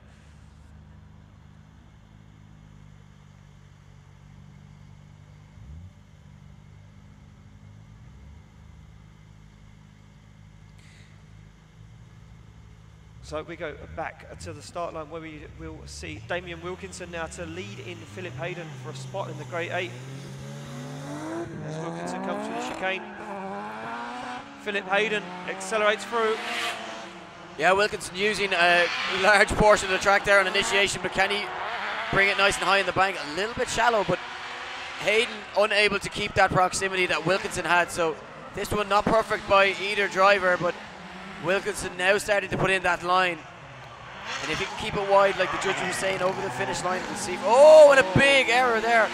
almost causing Wilkinson to straighten quite significantly, but he got that car back on angle. I don't assume it would be a 0 for him. Certainly appeared as though it was just a quick little glitch and then straight back onto angle. Yeah, nice initiation from Hayden for you guys watching at home on the live stream. No replay. It's very nice initiation, but just didn't have the pace, Eddie. As Wilkinson stepped on the accelerator through clipping point 2, he just disappeared, and Hayden just couldn't keep with him. So yeah, one of the traits of all these Quinn M Sport cars is that they are very, very fast. Yeah. So judges deliberating this one quite a lot, Eddie. That's why I thought we was going to go to a replay potentially for you guys watching at home. Yeah, the judges giving it all the care that it deserves, talking through just their own different opinions. You know, they'll have their criteria set out, but then it obviously comes down to their own personal interpretation of some of those points as well. And they'll see little things that you can't focus your attention on every aspect of everything. So they'll all see little different things, and they'll bring that to the table and weigh up the decisions based on that. So a nervous wait for Wilkinson and Hayden as they wonder who is going to go through to the grade 8. Is it going to be Wilkinson? Is it going to be Hayden? Is it going to be a one more time? It looks as though the decision is in. Who's going through, Wilkinson or Hayden? Kieran, David and Ben. Kieran goes one more time. David goes one more time. Ben goes one more time. We're going to see it one more time for a place in the grade 8, but we got to go back to the judges. We need you to talk us through it. Not enough to split the two on those two runs. Yeah, it's sort of an interesting one.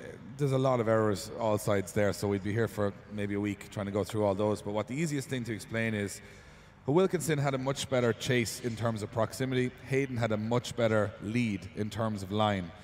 And in counteracting that, they all sort of made mistakes in the opposite position. So we felt the fairest call was to go one more time. So there you go, a one more time in the top 16. Judges not being able to split them. So of course, with a one more time, both drivers allowed the opportunity to go and change their tyres. So we will move it on to avoid a break in the action to the battle, which we'll see Hayden Cruikshank versus Justin Griffiths. Yeah, Justin Griffiths to give chase in that Griffin Gold Rocket Bunny S13. Hayden Cruikshank, you know, just really coming on his own now. This car and him and these faster tracks really suited his driving style. And what's interesting about this as well is these two drivers qualifying way down the order, 24th and 25th position respectively, but both taking out 2 top 10 qualifiers as well. So these drivers may not be as suited to qualifying as they are to battle action. Could that mean some scrappy lead runs and some difficulty in chasing though? We are about to find out as Malks gives the orders. They are go Cruikshank to lead in Griffiths. Through to the chicane goes the lead driver. And Griffiths holds back, doesn't try to get the jump, but now losing a little bit of line or ground in. And look at this, Cruikshank stomping on the throttle and pulling away from Justin Griffiths. Yeah, Justin Griffiths just really didn't seem to bring any aggression on initiation, find himself now way offline. He's going to have to try and work really hard. Cruikshank, not the best lead line that we've seen from him today, but definitely looking stronger out of the two drivers over this run. Yeah, scrappy run really from both drivers, but it does look as though it's here for me for Griffiths. Look at this, initiates way down the bank, doesn't manage to get high at all. Cruikshank, I mean, good-ish lead run, very slow, a big wobble there as he comes into clipping point 4, but Justin Griffiths making a whole host of errors behind. So not looking good for Justin Griffiths right now, Eddie. No, he's going to have to pull something really impressive out of the bag. Obviously, there is room to do a better lead run than the one that was laid down by Hayden on his lead. So, and the judges will look at that. They'll take lead versus lead and chase versus chase. Obviously, a good lead run makes it easier for the chase driver. But it did appear to me as though, you know, just not doing enough off the line, Justin Griffiths, in the chase position, leaving the gap too much, and it became too difficult a task for him from that point. What can he do though in the lead position? Cruikshank right there with him on the back bumper as they come down the straight and fire through the first corner. Yeah, this is the problem now though. You give Hayden Cruikshank a good lead run and he's going to try and stick it to the door. And look at this, Eddie, doing exactly that. Yeah, Hayden doing Cruikshank just that right there with Justin Griffiths and keeping it pinned the whole way around. Very little between the two drivers as Cruikshank looks to make a final dive onto the door as they cross the line. Ladies and gentlemen, make some noise for Hayden Cruikshank and Justin Griffiths. Yeah, Hayden Cruikshank really comes alive in those chase drives. It's like you give him a good lead run and he's gonna glue it to the door. And that's a very good chase drive there. So looks like the judges' score is in. Slide them left for Griffiths, right for Cruikshank. Who's going to take it into the Great Eight? David, Kieran and Ben, unanimous. Hayden Cruikshank gets the win, ladies and gentlemen. Hayden Cruikshank gets the win. Justin Griffiths knocked out of competition. We go to the judges. Yeah. Had a really good, solid line. Unfortunately, Griffiths was offline, he had no proximity. And then on the reverse battle of that, Aidan had a better proximity, so therefore it was a 6-4 and he took the advantage in the win. So there you go, Eddie, and we're going to move it along to the next battle, which will be Matthew Walker to take on Neil Bamford. Yeah, and of course Bamford, you know, lucky, I suppose. Scraping through. Really scraping through to the top of 16, and I think he's going to have to be at his best to take, you know, if he's going to take down Matt Walker, because Matt Walker has looked damn fast on this circuit today. Yeah, Matt Walker's not the kind of guy that you want to meet in battle here at Teesside. This is like his home track. He's gelled with this track. Finished on the podium last year. What has Neil Bamford got though as they fire it in? Windscreen wipers on Matt Walker's car, and Neil Bamford now down the bank as Matt Walker riding that higher line. Starts to scrub some speed. Bamford looking to get on the door. Going to really need to start applying the pressure now. Nice transition from Bamford though, as they turn into the final hairpin, door to door as they go across the line. Yep, Bamford needed to step up his game, and he certainly did that. Brought the fight to Matt Walker, but Matt Walker, look at that high line. Yeah, so really high impressive. up on the bank. Very, very good driving. Yeah, like I say, it's like he's his own when he comes to Teesside. He loves this circuit, and he always does well. So Neil Bamford had a task in his hands, but good chase driving with the second half of the run there for Bamford. You know, Bamford keeping his hopes alive there, giving the judges something to think about, and that's what it's all about, giving them reasons to give you points, especially when it comes to you know, a tight decision. If you've done enough, if you've shown that aggression and tried to get yourself, you know, back into the battle when it looked as though you were either falling off, the judges will reward drivers for that. So Bamford to lead in, Walker. Oh, maybe a missing a gear down the stretch there, because it certainly looked like a stall from, and then absolute horrendous understeer. Yeah, potentially a big issue there for Neil Bamford.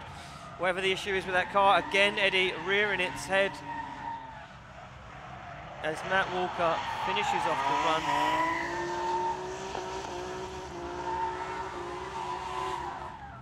And Walker, you can just hear using every little bit of power that car has, but yeah, I'm not sure what exactly went wrong for Neil Bamford there. It looked as though he may have had a problem with gearing coming down the stretch, as the car just seemed to stutter, and then massive understeer. But the judges' scores are in. No need to discuss that one with the judges. Matt Walker going through to the Great Eight. Neil Bamford unfortunately will bow out of competition. And unfortunately Bamford, his luck not continuing into the top 16, and he will bow out and go home. At this point, Matt Walker though is looking very, very comfortable. I think he could be a tough competitor to try and beat here.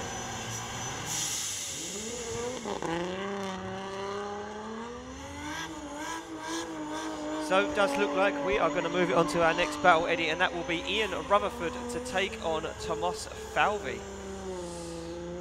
Rutherford to take on Tomas Falvey. Falvey overcoming Irish compadre John O'Hare in the first half of the battle. Look how cool these two cars look, sitting on the grid, the start line. Ian Rutherford in that monstrous supercharged V8 180SX. Tomas Falvey in that monstrous S15. Here we go. Look at Falvey, Eddie, all over the back end of Ian Rutherford's car. Falvey looking to bring the fight this weekend, but Ian Rutherford, very, very strong lead run so far. Falvey all over the door, though, making another dive there as they come into climbing point 3. Yeah, Falvey showing a lot of aggression, but again, just getting caught. And oh, contact as they transition. Oh, and Flavor Falvey gets it wrong and mounts himself on the tyres.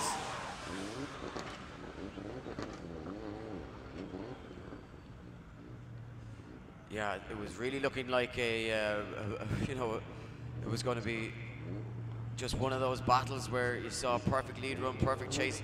Then Falvey just tries to make a dive, but gets caught, has to straighten up, gets back on the door then, but contact as they transition, and then Falvey just getting caught out on the tyres, which is very unusual. Yeah, he gets himself caught up on the transition, and that kind of puts him way offline, and he tries to transition and kick it back. Falvey just shaking his head at the judges. He didn't know what was going on there, really. Yeah, Tomas always smiling, but at the same time he wants to win as much as anybody else on the grid here, and he'd be going back wondering to himself what could have been a big error there, causing him to what I would assume be a 10-0 disadvantage towards him. So we await to get those guys back on the line. Judges just want to see a replay of this. Yeah, look at this transition from Falvey, just catches the back end of Rutherford's car. Yeah, and you can see he slowed the car down, gets back on the accelerator, and yeah, catches that front wheel on the tyres, gets himself into a spin for you guys watching at home. Like me and Eddie say, tomorrow we will have the big screen here in attendance. An action tomorrow kicking off nice and early, I do believe, Eddie. 11:30, is it, for qualifying? Yeah, 11:30 for qualifying here for the main event at round 2, and we see a little glimpse of it earlier. We see a little glimpse of the pros practicing earlier, and it's amazing just how quick they come out onto the circuit. And I mean, for me, I mean, I know who you're going to say, but who's your money on? It's hard to put it on anybody other than Dwayne. Listen, I watched him earlier. He come out, second practice run, absolutely nailed it, flawless. Completely smoked out Teesside Autodrome, and every other driver was just saying, how? This guy is just on form, looking to win a championship, and I don't think he can beat him. So we're just going to quickly head over to our judges before we go to our next battle. Yeah, just a quick explanation there. Obviously, we've deemed Tomas Falvey to be at fault for the damage on Ian Rutherford's car, obviously colliding with the back of it, causing the exhaust to fall off. So we've awarded Ian a competition timeout, meaning he has until the end of the current bracket to get his car fixed and back onto the track. So there we go. Ian Rutherford will be taking that competition timeout. We will get Tomas Falvey off the line. We will go back to our Damien Wilkinson, Philip Hayden one more time battle. Yes, so if you going back to this one, it was a good lead run versus a bad lead run versus a good chase run versus a bad chase run. So judges are not able to split the two. They will be split after this one though. Hayden leads them in. Wilkinson gives chase. Wilkinson looking to get back on that door straight away just to replicate what he did in the first run, but taking a very shallow line now. Very shallow line from Wilkinson, but gets on the door. Can he stay there? Hayden doing a good job in that lead position though, Ian. Not faltering. No, big error from Damien Wilkinson on that initiation, but door to door now, almost pushing Philip Hayden across the line. Trying to be careful not to make that illegal overtake. Yeah, a very weird initiation. Look at this. Initiates, doesn't get on the power, straightens and has to use the handbrake, so we're going to be marked down massively. There is Damien Wilkinson. As Hayden looks strong out front. Very good lead run. Nice and wide, gives Damien Wilkinson the opportunity to get on the door again. Yeah, now what the judges did say in briefing this morning as well is that if you find yourself a good distance back, they wanted you to deviate off the line, make a dive. You would be penalised for that, but then you would gain points back for the proximity that you carry through the rest of the circuit.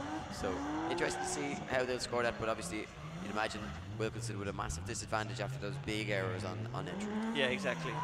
So we're going to swap them around. It now will be Damien Wilkinson to lead out Philip Hayden for a spot in the Grade 8.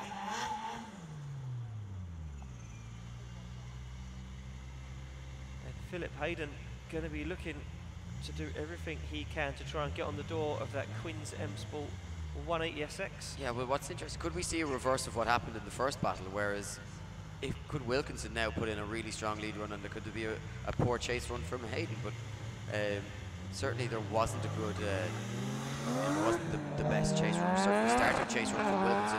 He needs to put in a big lead run here now as he almost straight line entry to try and keep as much speed in that car as possible. Puts the foot down. Hayden flirts with the rough there a little bit. Yeah, Hayden almost falling off circuit as Damien Wilkinson now, like you say, and he's putting down a very, very good lead run. Oh, a couple of wheels dropped from both drivers there. Maybe just one from Wilkinson, but it certainly looks as though Hayden put 2 wheels off. And Hayden not having the strongest of chase runs, and certainly a lot of speed carried through the circuit by Damien Wilkinson.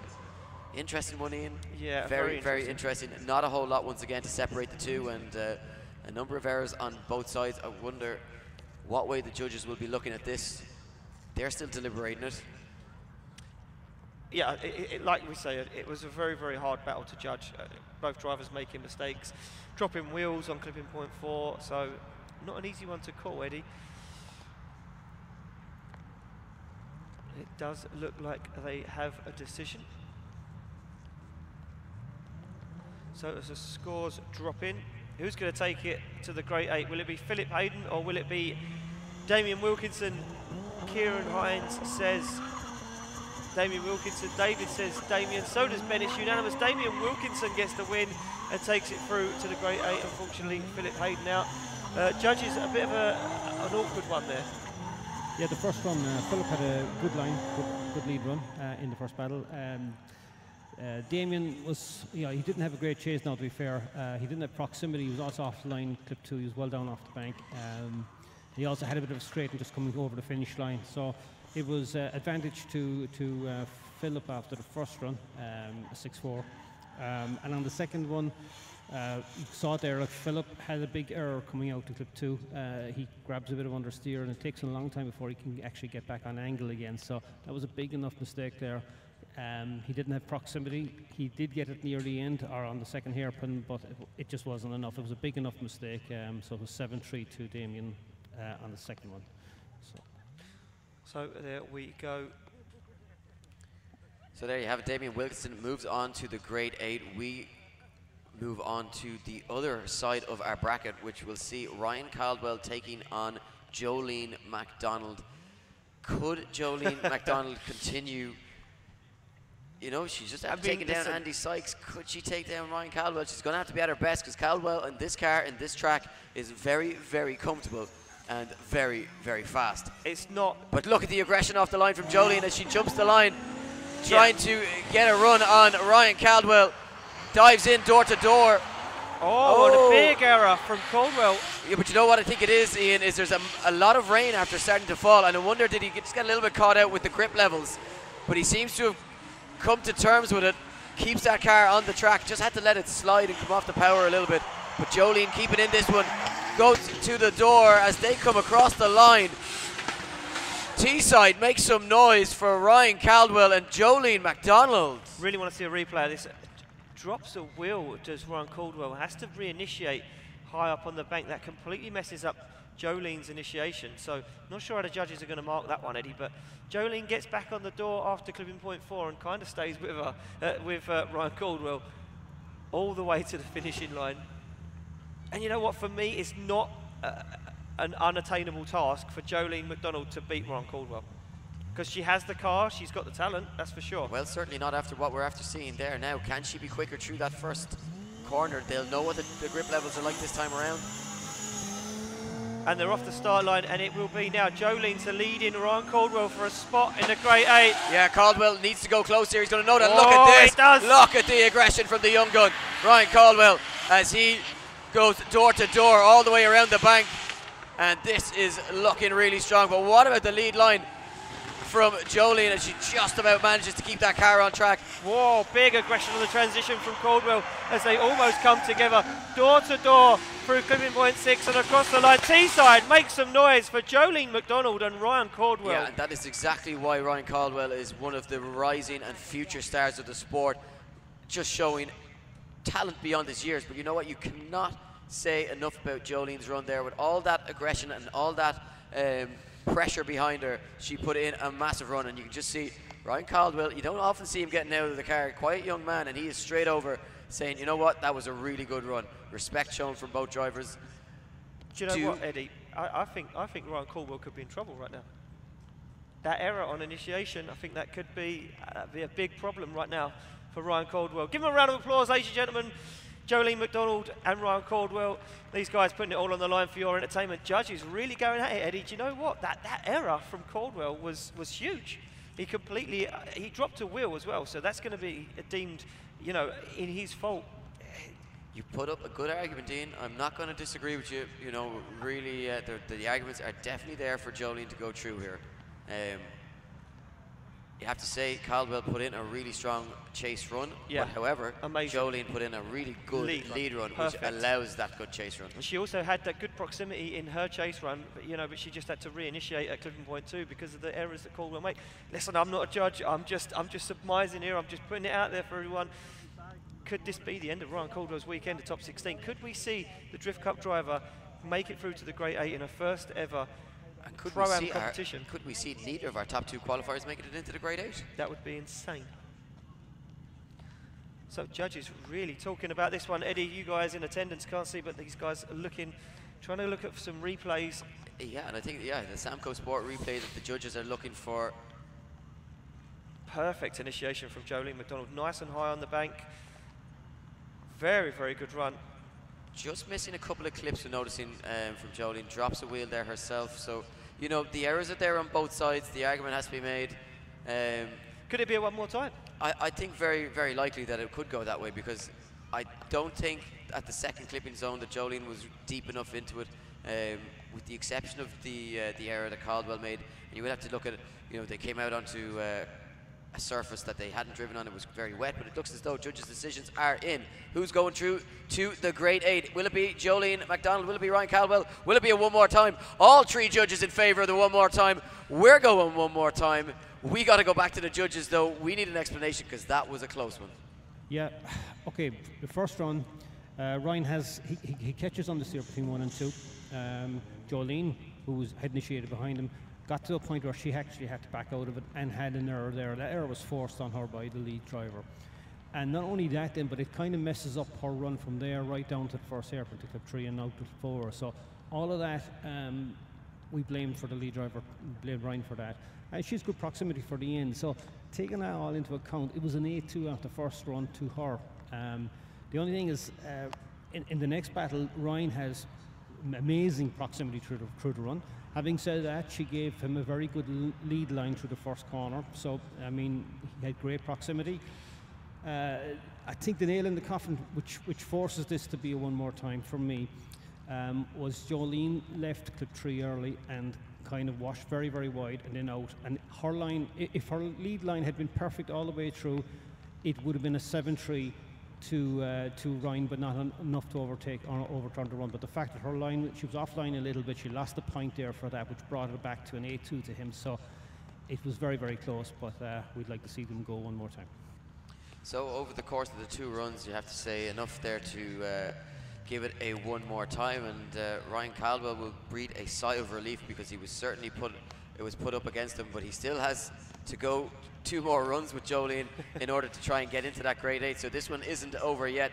We return to the battle between Ian Rutherford and Tomas Falvey, where Tomas Falvey is at a 10-0 disadvantage, and Ian Rutherford has just completed his competition timeout after contact on that first run. So as the lower qualifier, Tomas Falvey will lead for the second half of the battle. You can see him just warming the tyres in the burnout box of that Moose Design Drift Games S15.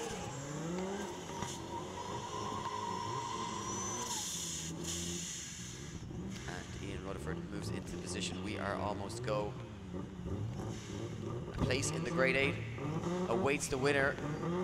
Rutherford, though, Ian, you have to feel, just needs to hang back here and play in the waiting game. Yeah, I mean, this is a position now for Ian Rutherford. He has to play it very, very careful, not to try and go too hard as Tomas Falvey throws it in. Oh, wow! Rutherford falls off circuit. Tomas Falvey looking strong, Eddie. Yeah, looking strong, and I think this is going to be a feature now. A lot of rain coming down, making this surface treacherous.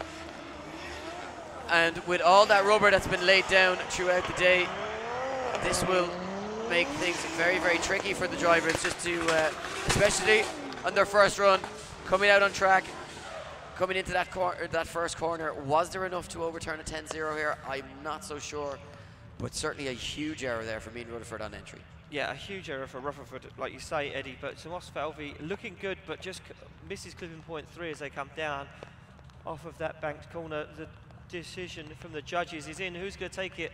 Tomas Falvey or Ian Rutherford? Kieran, David and Ben is unanimous. Ian Rutherford takes the win, ladies and gentlemen. Ian Rutherford takes the win. No need to go to the judges for that. The error from Falvey in the first half of that battle, too much to try and overturn, Eddie, and Ian Rutherford going through to the Great 8. Yeah, Rutherford making that error on entry, but of course just managing to keep those wheels on track. Lost 1 or 2 wheels, but it's 4 wheels off. That will be the 0. And I'd say, you know, a nervous moment for him, and he probably head back to the pits, not believing his luck essentially. But we're revisiting the one more time battle of Caldwell and Jolene McDonald. And you know what? I think this has been one of the most closely fought battles that we have seen here today. Are you guys still with us in attendance? Teesside, make some noise. Yeah, they're still here. There's a few people still alive out there. Showing their appreciation. We want to thank you guys for sticking with us. We know the conditions aren't exactly perfect now with the light spill of rain, but you know what? We are moving right way through the top 16, and we'll be shortly in our grade 8, and the action will really start to hot up as some of these drivers looking to get a real grip on the championship. At Caldwell, you can just see him warming those tyres now. This is the problem now, though, Eddie. It's rained between the first half of this battle and this one more time. So the track conditions have completely changed for Jolene and Ryan. I think if you remember correctly, it just started raining. But not as much. It's very wet out there now. Okay, but I'd say they will prefer the idea of having the full wet track as opposed to the... damp. Yeah.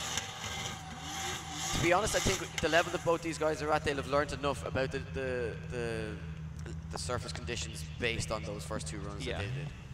But I appreciate the point you're making. But yeah, we've seen it go either way. It's Ryan Caldwell off the line to lead in Jolene McDonald for a place in a big clutch kick initiation. Whoa! Whoa! Look at this though from Jolene right onto the door of Ryan Caldwell as they take it nice and high up on the bank. Exceptional driving from both these drivers. A small wobble there from Caldwell, but he keeps in it. Now Jolene starts to hunt down Ryan Caldwell's door again. That Quinn's M Sport S15. Yeah, good transition back again, and look at this. They almost made contact. A small error there from Jolene, yeah, but she gets back in it, and they go door to door across the line. Yeah, small errors from both drivers, but how tricky is it to be that close to each other in these conditions all the way around, especially with the amount of transitions and corrections that they have to make. What about that, though? Sticks it to the door and just keeps in it. Absolutely phenomenal driving from Jolene McDonald right there. I'm not going to lie, I never knew who Jolene McDonald was before today, and now I'm probably one of her biggest fans. Hey, listen, I told some people about 2 months ago when she came to Drift Cup Round 1 that she was someone to keep your eye on. I'd seen her progress from drift practice days in a little BMW compact, and here she is now driving this. But if you're Ryan Caldwell sitting on the line here, you're kind of thinking, who is this girl? What am I going to do here? Yeah, I mean, he's going to have to stick it to the door, and he can't give her an inch. If he gives her any room, she's going to completely drive away from him. If she can do, you know, a high 80s qualifying line here, yeah, I don't think Caldwell can answer too much. Well, we're about to find out. Being on the door, he's got to go fully aggressive here. Look at this, side by side, down the stretch. Oh! Error from Jolene. Yeah, late entry there from Jolene as she straightens down. They get back in it. Caldwell now starts to hunt down the door of Jolene's E92 BMW. But can he stick it on her some more? He can. He starts to push Jolene through clipping point 4. This is going to be a close transition. Yeah, look at that, allowing the gap and then straight back down the inside onto that door, and that's where he stays as Jolene puts foot to floor over the line. Guys, make some noise for Jolene McDonald and Ryan Caldwell. You could watch those two go one more time all day, but you know what? We need a decision. What's your opinion? I think I don't even want to call it. I don't even want to plant the seed in anyone's mind. I know in my eyes. Give them a round of applause, ladies and gentlemen, as they get out of the cars. Ryan Caldwell and Jolene McDonald, both those guys pushing super hard for a place in Grade 8. Judges just decisions in. Eddie, who's it going to be? Who's going to take it through? Kieran, David and Ben. Ryan Caldwell, ladies and gentlemen, gets the win. Ryan Caldwell gets the win. Unfortunately, Jolene McDonald knocked out of competition. But you know what? A valiant effort from Jolene, and we need to hear it from the judges. It took it one more time, but you know what? There wasn't a whole lot in it. Talk us through what the difference was for you guys. No, a very, very impressive debut for Jolene. Incredible driving. On the one more time there, the big thing was her mistake on initiation. She straight line initiated, which obviously left Ryan not much to do. And then after that, his proximity was better over the 2 runs. That was pretty much all that clinched it, and Caldwell gets away with it and gets into the next round. So there you go, a small error on initiation, lost her the battle. But you know what? We look forward to seeing Jolene return at round 3. That girl, someone, like I said a few months ago, someone to keep your eye on. We move it along, Eddie. Richard Dolby-Smith to take on Alistair Sutton. Places in the Great 8 going quick. Who's going to take the next one? Sutton or Dolby-Smith? Dolby-Smith looking strong. Only 3 more of those spots up for grabs. Dolby-Smith, you know, he has just been that steady, consistent driving all day from him, and Sutton, you know, you can't say a whole lot different about him either. He has been there. And weather conditions going with Sutton right now. That damp track going to make life easy for him. Big flick initiation though from Dolby-Smith. Oh, and Dolby-Smith falls off circuit. And this is what we talk about sometimes, being in the chase position on that first run when track conditions become like this. It could be very, very advantageous because you allow the lead driver to make that first mistake, wash wide off track, and look, Alistair Sutton having a dream weekend here. 200 brake horsepower is essentially 1,000 brake horsepower in these type of conditions.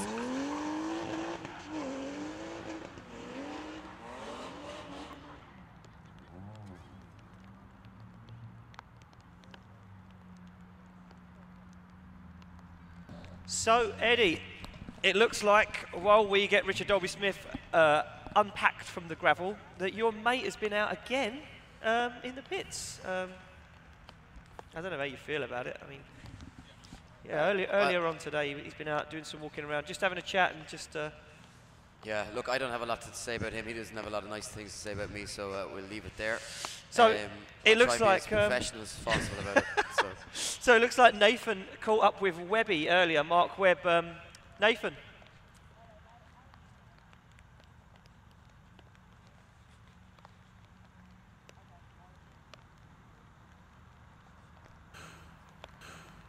So just taking a little walk around the stalls, and I've come across the place where Mark Webb is currently working, thinking, scheming of how he can become the champion, hopefully, of the BDC Round 2 Pro-Am circuit. Now, you might recognize the name Mark Webb from being one of the elite names in all of BMXing. He's obviously transitioned into the sport of drifting, and we're going to go and find out and see why he's gone from 2 wheels to 4. Let's go and have a chat with old Webbington, shall we? Mark Webb, how are you, Squire? Put that cardboard bonnet down, come on over. Just chatting about how obviously you come from the world of BMX. Why is it that you chose to go from 2 wheels, add 2 more, and you've got 4 now, you're here, you've gone, was it, you know, you must be approaching your 50s now. Is it time to hang up the BMX? Math. Quick math. Very quick there. Was it time to kind of hang that one up, put the handlebars down and put the steering wheel on? No, dude, it's not. Basically, all it is like sometimes I just get a little bit sick of hurting myself riding the bike, so I jump over into the car world and have a little blitz around here and show these little ponies how to do it. You know what I mean? Well, I quite like that. Now, you're one of the only drivers that seems to give a little bit of horseplay, a little bit of torque. A lot of them are very friendly to each other, but I quite like that you're giving a little bit of grievance to the rest of the guys. Have they got what it takes to keep up with the one and only Mark Webb? If I could get a car that was reliable enough, I'd smash the crap out of all these guys around here. It's nothing. Well, if only you were good enough to win some more money in BMX, maybe that one day will come soon. Well, that's Mark Webb, ladies and gentlemen. One day, keep going, he'll get there. Thank you very much. I don't like yours. Bye-bye. That's Mark Webb. Great guy. Wow, Eddie. Looks like he's making more enemies than friends right now in the BDC paddock. Yeah, so Martin Richards doesn't like him? No. I don't like him. You don't like him. Webby doesn't like him. Shane Lynch doesn't like him. Shane Lynch doesn't like him. He's... And I'm pretty sure a lot of the viewers online don't like him. Do these guys here in attendance... Do you guys like... What's his name? Nathan Black. Nathan Black? Oh, there's a lot of thumbs down, Eddie. There's a lot of thumbs down. There's a lot of booing. Yeah, wow. A lot of booing. He's a nice guy. I get on all right with him. I might go out later for a few drinks. Says a lot about you. Wow. It's going to be quiet in our room tonight, Eddie, that's for sure. So Richard Dolby-Smith has been relieved of gravel and he's now making his way back to the start line. So it does look like we are good to get on with the second half of that battle. Alistair Sutton now sitting with a 10-0 advantage. Listen, you know what? Like I say, the rain couldn't have come at a better time for Alistair Sutton. King of the Ring champion, they run that circuit in the wet. So Alistair Sutton is a master of wet driving. Drift Cup champion. This guy, you know what, a lot of talent, just for me lacking the tool for the job. Yeah, all he needs to do now is show composure and a calm head, get through that first corner, because realistically for these drivers, the challenging bit is keeping on track when you're washing at speed. After that, the speed reduces after the first corner, and it becomes substantially easier for these guys just to kind of negotiate the circuit and the conditions as well. So will we get both drivers through the first corner? Can we see Dalby Smith force an error and force Alistair into a mistake that would lead to a one more time? Here we go, they're off the line. Who's going to take it through to the Great 8? Look at this very tentative entry from Alistair Sutton, being very cautious and very sensible. Yeah, very, very tentative there from Alistair Sutton, as Dalby Smith keeps his cool and just tries to put a lap in. Yeah, but this is where Dalby needs to make a dive now, needs to get on the door and show that aggression, try and force the mistake. He's running out of time here. Yeah, it looks like the deal is already done, as you see Alistair Sutton. Oh, and a little bit of contact there from Dalby Smith as he pushes Sutton through clipping point 6. A little bit of a love tap, but you know what? Sutton says, I don't mind it, I'm over the line, I'm going through to the Great 8. So we will make it official. The judges' scores are in. Who's going to take it through to the Great 8, Sutton or Dalby Smith? And there you go, unanimous. Alistair Sutton gets the win, ladies and gentlemen. Dalby Smith out of competition. No need to go to the judges for that one. 4 wheels in the gravel is a 0. So we're going to go straight into the next battle, Eddie, and that will be Callum Marshall taking on Lee Lawrence. 500 brake horsepower versus 355, but of course with the weather conditions out there, that makes for a little difference. Yeah, I mean, a bit of a level playing ground right now. Callum Marshall's car is very, very fast, nevertheless. But you know what? Lee Lawrence, we've seen him stick it on the door. So chase driving, very, very good from Lee Lawrence. As long as he doesn't force himself into an error, the Drift Cup driver could potentially here knock out Callum Marshall. Yeah, both drivers just trying to get as much heat as possible into those tyres. Conditions obviously poor out on track, and just taking that moment as well, just to try and compose themselves. A lot on offer here. Callum Marshall, Lee Lawrence, both of them would love the opportunity to get into one of those final 2 spots in the Great 8. They are off the line under Marshall's orders, slamming through the gears. You just see a big long run in as they come up to that first corner. Tentative entry from Lee Lawrence, just holding back now, starts to wash though, and loses ground, and a spin for Lee Lawrence, giving a 10-0 advantage to Callum Marshall, who looks very comfortable out there on circuit and not struggling at all with the conditions in. No, Callum Marshall looking very, very confident. Lee Lawrence, unfortunately, there just, like you say, Eddie, couldn't keep the pace. Callum Marshall's car is very, very fast. So Callum Marshall finishes it up as he takes it across the line. So a 10-0 advantage for Callum Marshall. Yeah, we want to mention a quick thank you to our sponsors, Funk Motorsport, JDM Distro, AM Details, VP Racing Fuels, Link Engine Management, Samco Sport, Brian James Trailers, Cosmos Racing Wheels, Simpson, Cestino Tires UK, Monster Energy, Jap Speed, M-Tech Brakes. Yep, so and of course all of you guys here in attendance. This series would be nothing without your support. Of course, and support is what we need, Eddie, and if you're wondering, you know, I want to see this up live and personal. Next round, Driftland. Driftland in Scotland, always, you know, a spectacular event on the calendar. Of course, for any of you guys in attendance, there are ponchos available in the British Drift Championship merchandising tent for just a few euro. If you want to pick one up, just to make conditions a little bit more comfortable for you now. Lee Lawrence leads in. Callum Marshall, he needs a mistake from Marshall here, though, to force this one to go to a one more time on that 10-0 disadvantage. But look at this in from a lead run. Really, really promising stuff. But you know what? Marshall just holding his own in the chase position here, doing enough to stay in the fight. Now starts to close the gap and get on the door of the S14 of Lee Lawrence. And unfortunately for Lawrence, as he crosses the line with Marshall behind him, unable to force an error from Marshall. Marshall should be taking it through to the top 8, but we need to make that official from the judges first of all, as the scores come in, and all 3 judges going in favor of Callum Marshall. Callum Marshall going through to the top 16. Round of applause though, Teesside, for Lee Lawrence, who will bow out of competition at top 16. Yep, so Lee Lawrence out of competition. Callum Marshall makes it through. Just one more spot left.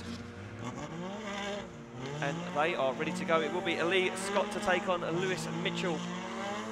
Now we already saw Ryan Caldwell scraping into the grade 8. Could Lewis Mitchell cause an upset and take down championship leader Lee Scott and the man who is undefeated? He may have been out-qualified, but he hasn't been beaten in a battle in 2018.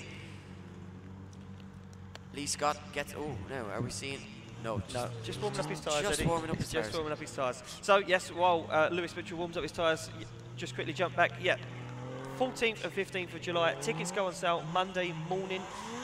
Driftland already on sale, I'm being told. Already on sale. Tickets already on sale for round 2 of the British Drift Championship at Driftland, the 14th and 15th of July. Don't miss it. Always a spectacular round. Concrete walls, door-on-door action, very, very tight technical circuit.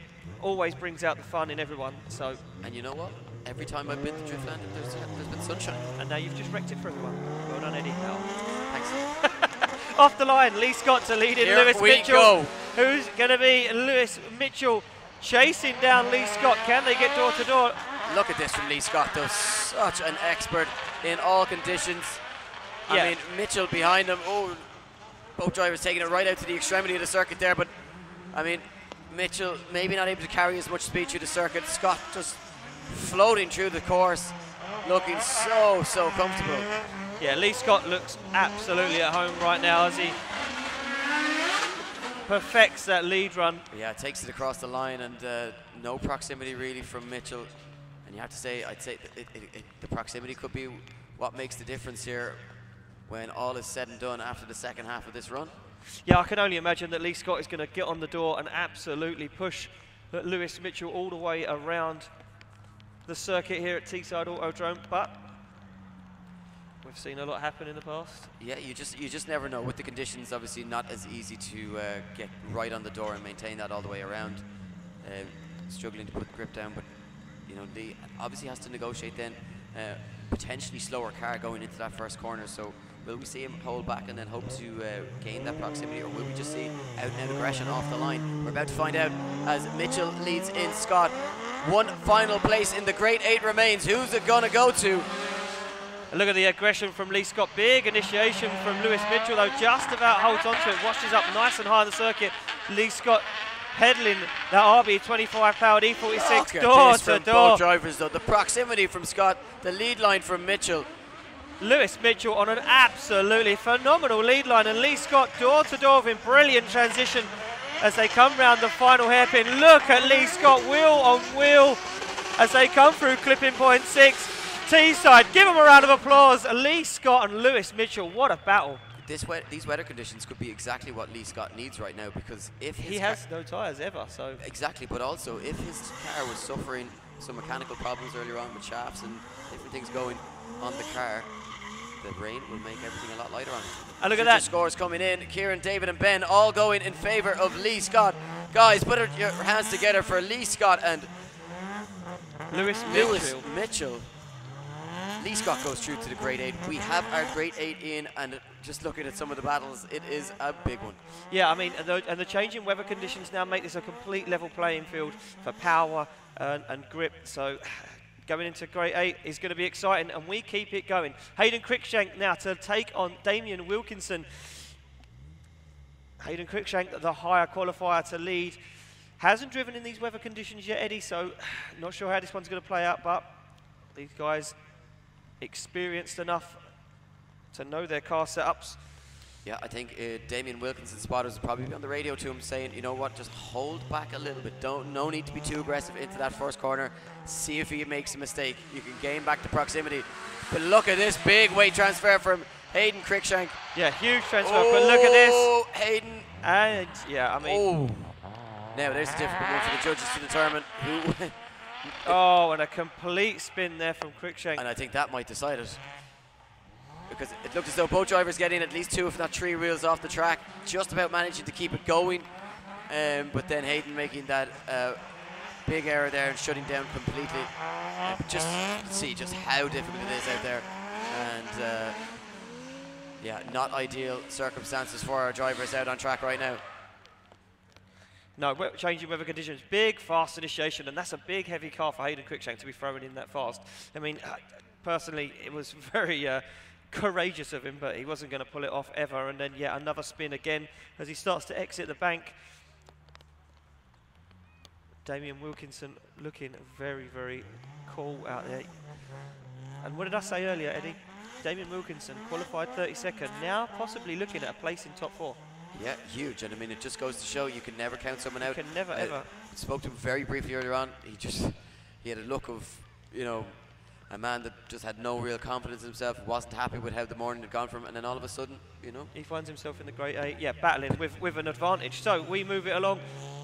With a potential advantage. Yeah, potential. Damien Wilkinson now to lead in Hayden Cruikshank. They've got a feel for track conditions now. Can Cruikshank stick it to the door? Wilkinson fires it in. A very, very nice initiation. Yeah, nice line there from Wilkinson as he negotiates the conditions perfectly. But look at this, Cruikshank right there with him. And if these two guys can keep this run going, it'll all come down to what happened on the first one. Looking good so far as Wilkinson transitions back. Cruikshank all the way with him though. I'm always amazed, Dean, with just how quickly these guys can adjust to the conditions. Yeah, I mean, unbelievable. The first run both in the gravel, second run door to door. Give it up, ladies and gentlemen, for Hayden Cruikshank and Damien Wilkinson as they take it across the line. It looks like judges know the decision already as they enter them into their tablets. Who's going to take it through to the top 4? And it's unanimous. Damien Wilkinson gets the win and goes through. Hayden Cruikshank gets knocked out. No reason to come to the judges. Hayden Cruikshank firing it in. Damien Wilkinson following that fast line. They both go in the gravel. It's done, it's done. So we move it along. Matthew Walker now to take on Ian Rutherford. Yeah, in another battle where you just, do you know what? I fancy Walker on this one. Yeah, Walker, this is for me, Walker, but Ian Rutherford's driving has been flawless, Eddie, all day. It really has, and he qualified in 5th position, but I just think these conditions are going to suit the BMW that little bit better. I think to try and negotiate with the supercharger, the on-off throttle that he's going to have to, it just adds an element to the drive for Ian Rutherford here, and you can just see struggling to keep the pace with the little E30 BMW, but you know what? As you say that, comes the shallow Walker, line, and Walker over-rotates and hands a 10-0 advantage. He comes off the bank too early, completely misses clipping point 3, and tries to cut that apex to get back on clipping point 4, and does exactly what everyone else has been doing and puts in a spin. So Rutherford now looking strong. Yeah, Rutherford looking very strong, and as we say, 10-0 advantage going into the second half of the battle. Now, it's never over with weather conditions the way they are, but certainly a huge, huge advantage for Rutherford, and just doing the sensible thing, you suppose, keeping that distance and hoping for a mistake from the lead driver. And quite often, we do see that in these conditions, an error gets made in one way or the other. So they're back on the line. It will be Ian Rutherford now to lead out Matthew Walker. Yeah, I think Walker's got to try and stick it to the door here, try and force an error. Yeah, I mean, for me, Walker's hope that Rutherford washes off circuit in the first corner. So here we go, wipers on, throttles pressed, initiation into the first corner. Walker right on the back bumper. But look at the grip from Ian Rutherford's car, starts to accelerate away from Matt Walker as Rutherford squeezes the accelerator, that V8 supercharged S13. Walker, big mistake again. Walker there. Getting caught just at the same section again, straightens up and throws it on angle, and I think it looks as though almost a spin really from Walker, but Rutherford holding his composure in. Yeah, Rutherford looking really, really good today. Really strong driving from Ian Rutherford. And it all comes down to the spin, because the same proximity wasn't there on Rutherford's chase, but doing enough over the 2 runs. Judges' scores are in. Simple one for the judges. Who's going through? All judges in favour of Ian Rutherford. Ian Rutherford going through to the final 4, where he'll face Damien Wilkinson in what I predict to be a very exciting battle. A very, very good battle. 2 very, very evenly matched cars, especially in these weather conditions. We move it to the other half of the bracket, where the action doesn't stop. Ryan Caldwell now to take on Alistair Sutton. Can Alistair Sutton take down Ryan Caldwell? Ryan Caldwell looking really strong, but not unbeatable, Eddie. No, certainly not unbeatable. And you know what? Sutton has looked very, very comfortable, and these conditions suit his car. So Caldwell, he's already had it put up to him by Jolyon McDonald. Could we see Sutton take down this round's winner last year? Well, we're about to find out. They're off the line. It will be Caldwell to lead out Sutton. Sutton right with Caldwell as they fire it in. Caldwell used to that grip already as Sutton. Yeah, Sutton kind of straight line in through the first corner and not able to keep the car on angle to the same degree as Ryan Caldwell. Caldwell doing a really good job. Just comes away from that third clipping zone a little bit early though, but gets back out onto that wide line. And the proximity now from Alistair Sutton may not have been great through the first section of the track, but right there with him, door to door as they cross the line. They almost come together. Sutton backs out of it just that little bit, and as they cross the line, ladies and gentlemen, put your hands together for Ryan Caldwell and Alistair Sutton. Yeah, Ryan Caldwell, good initiation, drops down on the bank ever so slightly, has to correct his line, but Sutton with him pretty much all the way. Shortcuts the circuit, Eddie, but judges saying earlier in briefing that they were allowed to shortcut the circuit if they were going to gain that proximity, and that's exactly what Alistair Sutton did. Yeah, Sutton way probably on a normal day, maybe 500 brake horsepower, if not more. But on this occasion, with the weather conditions, able to stay in the fight. Now, can he put in the lead run of his life? Can he pull a gap on Caldwell? Can he take it through to the final four by taking down one of the biggest names in the Pro-Am competition at the moment? We are about to find out. Wipers on in full flow. They wait for Marshall's orders. They are go. Look at this, Caldwell trying to get the jump off the line, then tucks in behind, side by side as they come down the straight. Yeah, look at this, Caldwell Caldwell all over the the back, as you say, Ian. Yeah, Caldwell absolutely sticking it to Sutton, but Sutton on a very good line. Look at this from Alistair Sutton. Yeah, so wide all the way through the bank. And Sutton, you know what? His lead line not coming shallow off clip 3. No, very, very good run here from Alistair Sutton. Ryan Caldwell all over the side of that E36 BMW though. This one could go either way. And you know what? I think Alistair Sutton may have had better proximity throughout the circuit. Could Caldwell be going home here?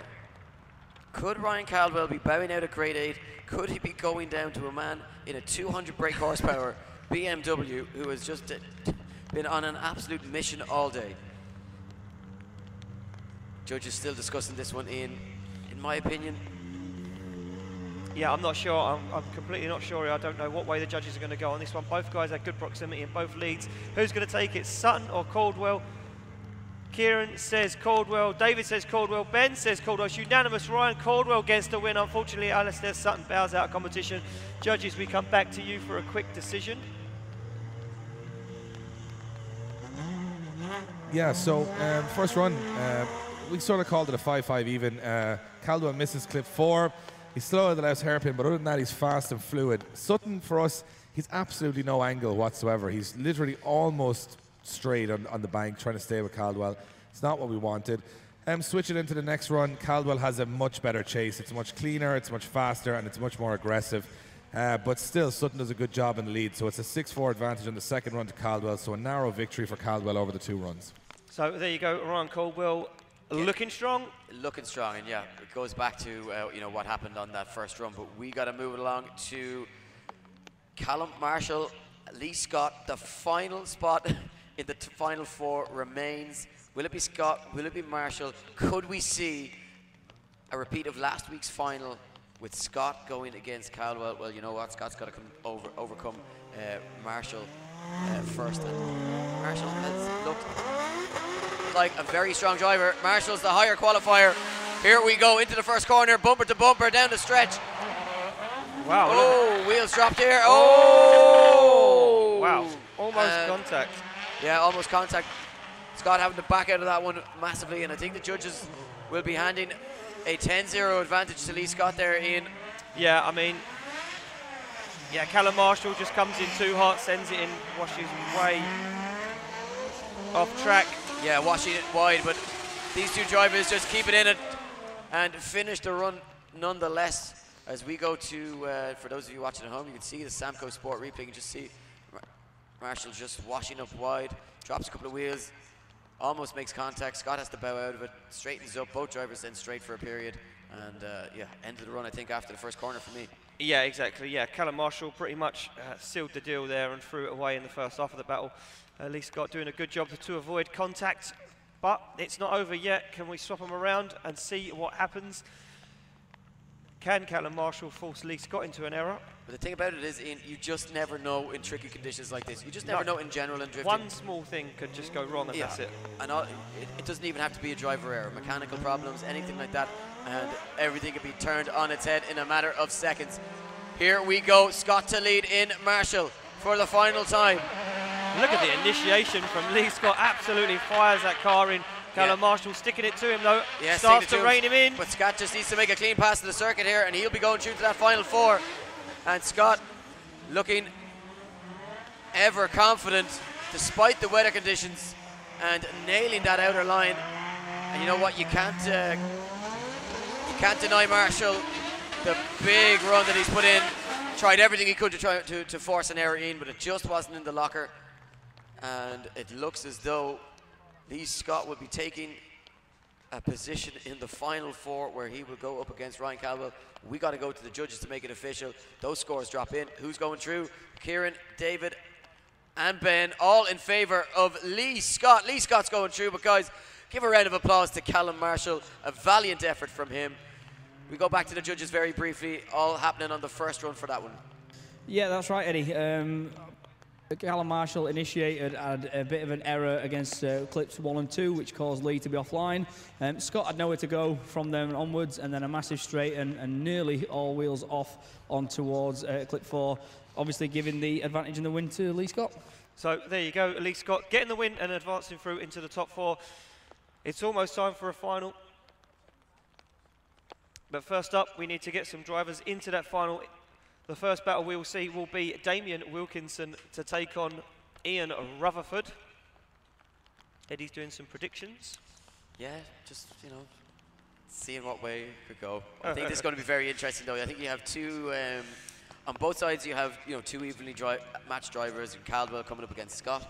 And I think on the other side, Wilkinson and Rutherford, two guys who, if I'm not mistaken, it will be their first ever final.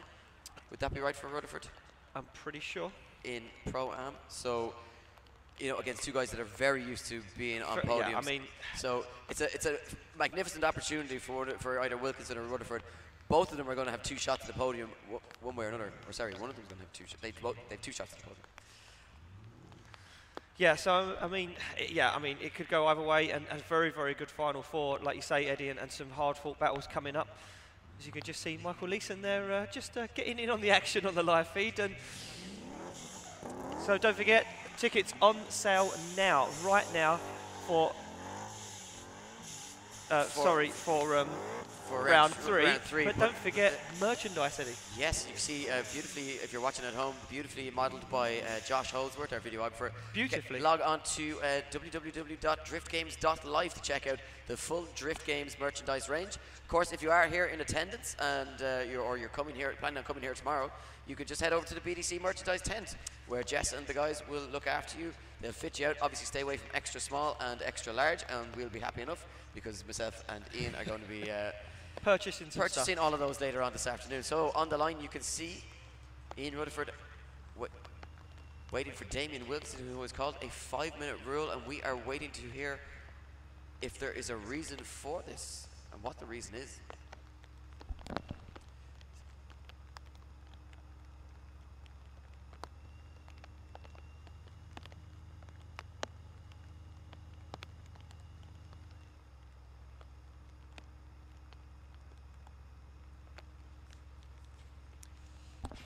So just to clarify, the fact that Damien Wilkinson isn't on the line and ready to go when Ian Rutherford is means that an automatic 5-minute rule has been called.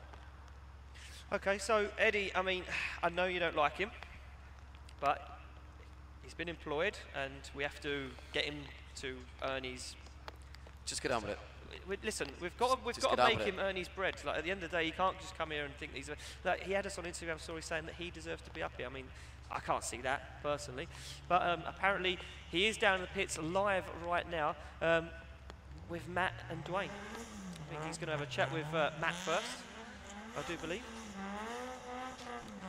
So, Nathan, over to you. So I am down with the vehicle of Mr. Matt Carter, who is the overall winner of last year's BDC, winning rounds 1 and rounds 2, and again being crowned the overall champion. I'm going to have a quick chat with him now. Matt, how are you? All good, thank you, all good. Fantastic. Now, the question I want to know is, at round 1, we saw Dwayne McKeever take the top spot. What are you going to make differences to? How are you going to make a difference? And are you going to be able to become the champion overall, either today and of the overall BDC? Yeah, I think things have moved on a lot from last year. I mean, Dwayne's car's flying, but currently we're not in my car. We're in a Team Jack Speed spare car, but we're still going to be pushing hard and seeing what damage we can do and trying to keep our championship alive. And why have you sold your car? Is it financial issues? Are things not going so well? Have you got to maybe think of a different line of work, maybe the criminal side, or is it purely just to get a different vehicle? Is it just not working out for you? No, you know, criminal side I looked into, but it weren't too good, to be honest. But you look like you could be a criminal. You definitely have that look, but looks aren't everything. Looks aren't everything. When I shave my head, you know, people do mistake me a little bit. I don't know if it's a mistake, but I've got every belief in you. You know, I've seen the tapes, I've been watching back some of the videos. You've got what it takes. It's been proven last year. The question I guess I have to finish with is, does Dwayne McKeever have your number, or are you gonna? Is he just made a good start, and are you gonna finish this thing off? I don't know. We'll have to see what the year brings, but I'll be bringing it. Don't you worry. There he is, former champion, and hopefully he can be winner of this BDC here at round 2. Thanks, Matt. Cool. Bye-bye. I like Nathan. I think he's a cool guy. He's got potential. Done, you ready? Yeah. Right, moving it on. So we're going to move it along. Ian Rutherford to take on Damien Wilkinson, who is going to take a place in the final, Eddie. Ooh. Do you know what? This is going to be a hard-fought battle. I'm going to make a call here. Wilkinson. I think Wilkinson's going to get himself into the final. I just think it's there's a fairy tale story there, and I think the wet conditions, I think his driving has just improved, and I'm seeing a confidence in him that I don't think I've seen in ever Before. in fact. Yeah, exactly, yeah. And you know what? Sometimes scraping into the top 32, there's frustration there. You can just change a driver, and they can end up having a magical weekend. Will he take it to the final? Here we go. Rutherford to lead him in. Wilkinson right there with him as he dives onto the door, and both drivers take it up to that high line. Yeah, very, very high line, like you say, Eddie, but look at Rutherford. Rutherford absolutely pinned as he sends it into clipping point 3. Wilkinson right with him. A little wobble there from Rutherford, but Rutherford gets back on the throttle and dials that car in on good angle. Nice transition. Oh, and a wobble from Wilkinson. Wilkinson making errors. The wibbly wobbly wonder, and Wilkinson and Rutherford both having just little moments on track. You know, do you know what? Forget about the errors. What about that for a lead run in the conditions? And the proximity of that chase run from Wilkinson is just phenomenal as well. Really impressive from both guys. And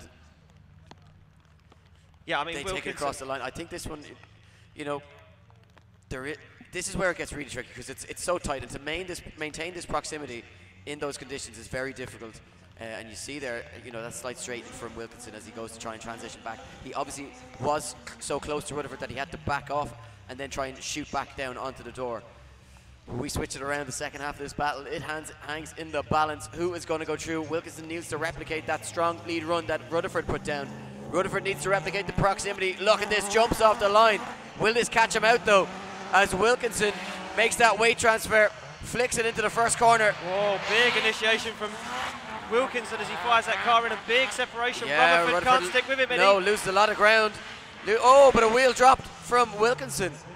Yeah, Wilkinson dropping wheels, but Rutherford needs to make the dive there. Comes very shallow to try and gain proximity and catch back up with the Quinn M Sport 180SX. And just ever so slightly looked as though Wilkinson. Oh, what a straight, very straight.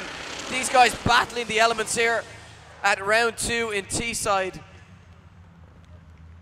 And as they cross the line.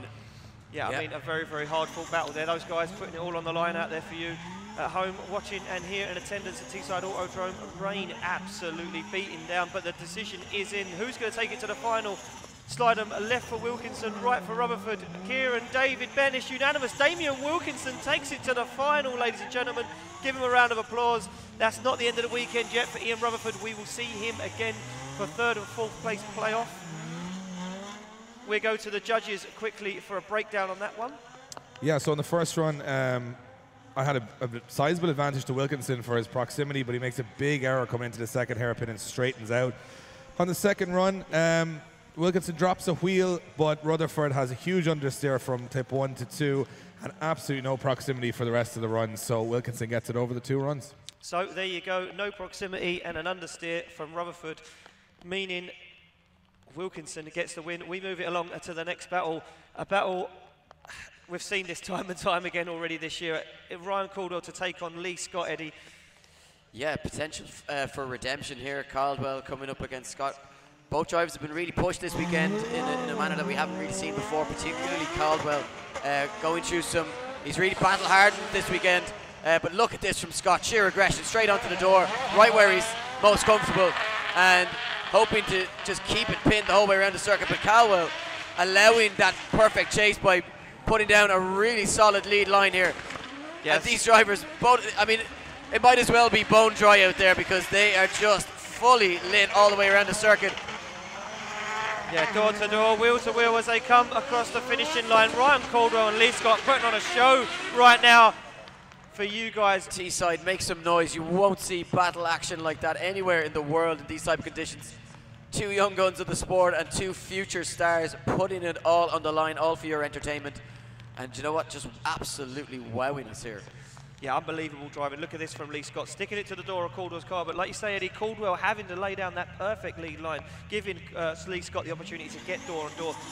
We're going to swap them around and see if Caldwell now can glue that S15, Quintessential S15, to the door of Lee Scott's RB25 E46.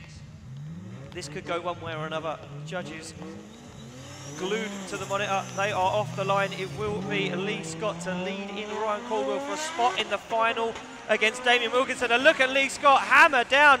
Oh, massive entry from Caldwell in the chase position as he gets all up in Lee Scott's business. Whoa, look at Caldwell, door on door as he starts to push Lee Scott through clipping point 3.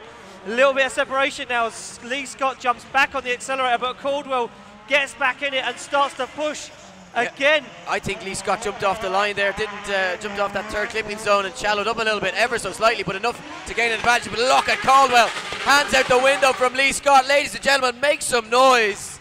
Wow. Unbelievable. What about that from Caldwell and Scott? One of these guys is going through to the final. One of them is going to the 3rd, 4th place playoff. Whew. Judges? No? Not yet, anyway. So it looks like they do have a decision. I can see them putting them in now. Who's it going to be? Who's going to take it to the final? Is it going to be Caldwell? Is it going to be Scott? We're about to find out. Left for Scott, right for Caldwell. Kieran, David and Ben. Kieran says Scott, David says Scott, Ben says Scott, unanimous. Lee Scott gets the win, ladies and gentlemen, and goes through to the final. Ryan Caldwell will go against Ian Rutherford for the 3rd and 4th place playoff. Judges, unbelievable battle. These guys are not leaving anything out there. Yeah, it's, 2 very good battles there. I suppose the difference between the 2 really was, whereas Ryan in the chase position, he had the proximity that Lee had in the previous one, but he just didn't have the matching angle. He was on less angle, and the only other thing there was in the lead position, Ryan also had a straight line entry, which made it a little bit more difficult for Lee. 2 small differences, only 2 points between them, very close. But Lee Scott took the win in the end. Yeah, so shame to have a loser of that battle, but you know what, look, Lee Scott gets another one over Ryan Caldwell, and Caldwell's probably wondering at this stage what it is that he's going to have to do to try and take down Lee Scott, but you know what, you and the rest of the grid, buddy. Because exactly, so apparently I'm being told in my ear that Dwayne McKeever's being annoyed by somebody. I don't know who that could be, Eddie. I think it could be your mate, potentially, again. So I am here down with last round's winner, Dwayne McKeever, winner of BDC Round 1. I'm going to have a chat, and we're going to find out if he's got what it takes to bring the thunder and win here, Round 2. Dwayne, how are you? How are you feeling? Yeah, I'm really happy so far this year. Couldn't really done much more, but we've fitted a new system for this weekend. I'm actually running the 4-wheel drive system this weekend, so I'm going to try and dial more grip in, so we'll see how this goes. Well, I have no idea what any of that means, but it sounds terrific. I just want to see you and that man over there. See that chap over there, Matt Carter? He just said that you don't have what it takes. He called you a loser. He said you were living life in the slow lane. And he also insinuated that you might have a small penis. And he says you haven't got what it takes. He's going to win. What have you got in response? To be honest, I'm actually lost for words right now, but we'll put it to him this weekend, and I'm sure he might have a change for you after this weekend. Well, we'll see. I got every belief in you. That's Dwayne McKeever, my brand new internet friend. We share likes online, and now we're sharing some likes in real life. Thanks, Dwayne. Wow. Wow. Right. Well, there we go. Moving swiftly along. Oh, well, I've seen it all now. Third and fourth place playoff ready to get underway, Eddie. It's going to be Ian Rutherford. I'm in shock. I'm genuinely in shock of what I've just seen. Yeah, I think Dwayne McKeever is not the only one speechless at the moment. So Ryan Caldwell is going to take on Ian Rutherford for the place on the final step of the podium, the M-Tech Brakes podium. Who's going to take it? Both these guys looking unstoppable today. Ryan Caldwell won this round last year, like you said, Eddie, but Ian Rutherford right now looking very, very strong. They're on the line, they're ready to go. Yeah, Rutherford has looked good all day, but you know what? Caldwell has just gone through an epic battle with Lee Scott, and those guys were inches from each other the whole way around the circuit, and I think that's going to really stand to him. Rutherford going to have to try and up his game a little bit here, going out to you know, a big performance from Damien Wilkinson, but really needs to step up. I think it's I think Scott and Caldwell are, you know, they're on a probably just at a little bit higher level than maybe some of the other drivers on the grid, and it's for the rest of those drivers to, you know, up their game and try and you know, compete with them. Yeah, listen, these two guys, Lee Scott and Ryan Caldwell, they're not your normal Pro-Am drivers. These guys deserve a place in Pro, and a lot of the Pro drivers are saying, well, we don't want them in Pro because they're a force to be reckoned with. Let's put it this way: if Lee Scott was able to afford more tyres, yeah, and he had competed at both rounds of IDC and qualified into the top 16, which I guarantee he would have, he'd be classed as a pro already. Yeah. You know, so let's put it at that. That's the level that these guys are at.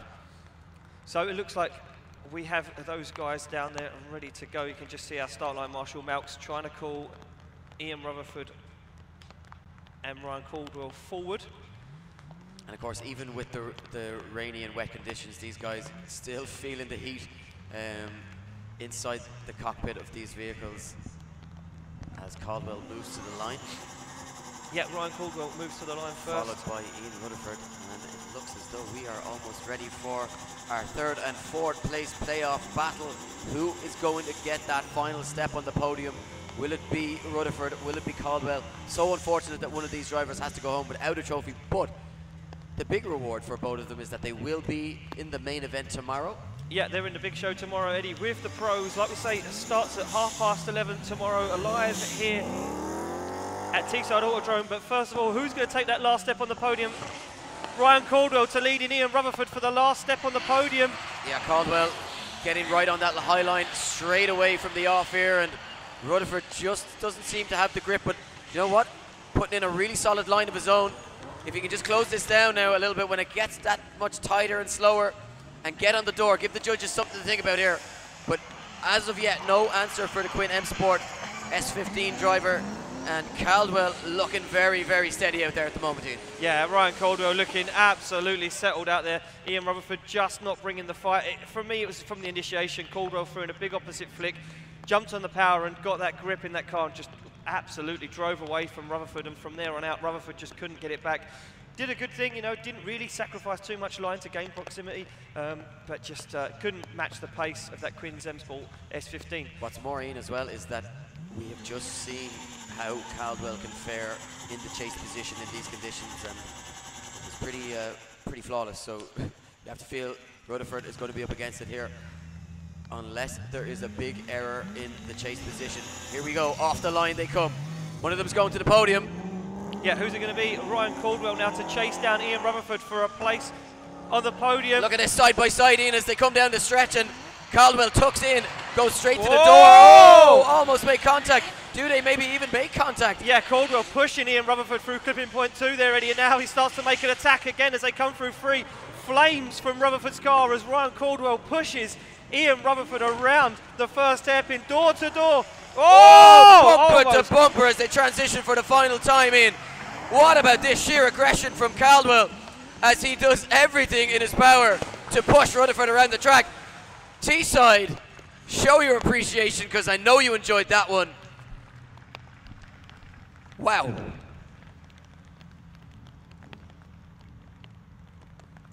So it does look like we have a decision, Eddie, and we will reveal this one to you. Who is going to take the third step on the M-Tech Brakes podium? It's unanimous, ladies and gentlemen. Ryan Caldwell gets the win. Unfortunately, Ian Rutherford doesn't make the podium, but what a drive from Ian Rutherford. That just leaves Eddie one more battle to go. We're going to go to our judges quickly for an explanation on that third and fourth place decision.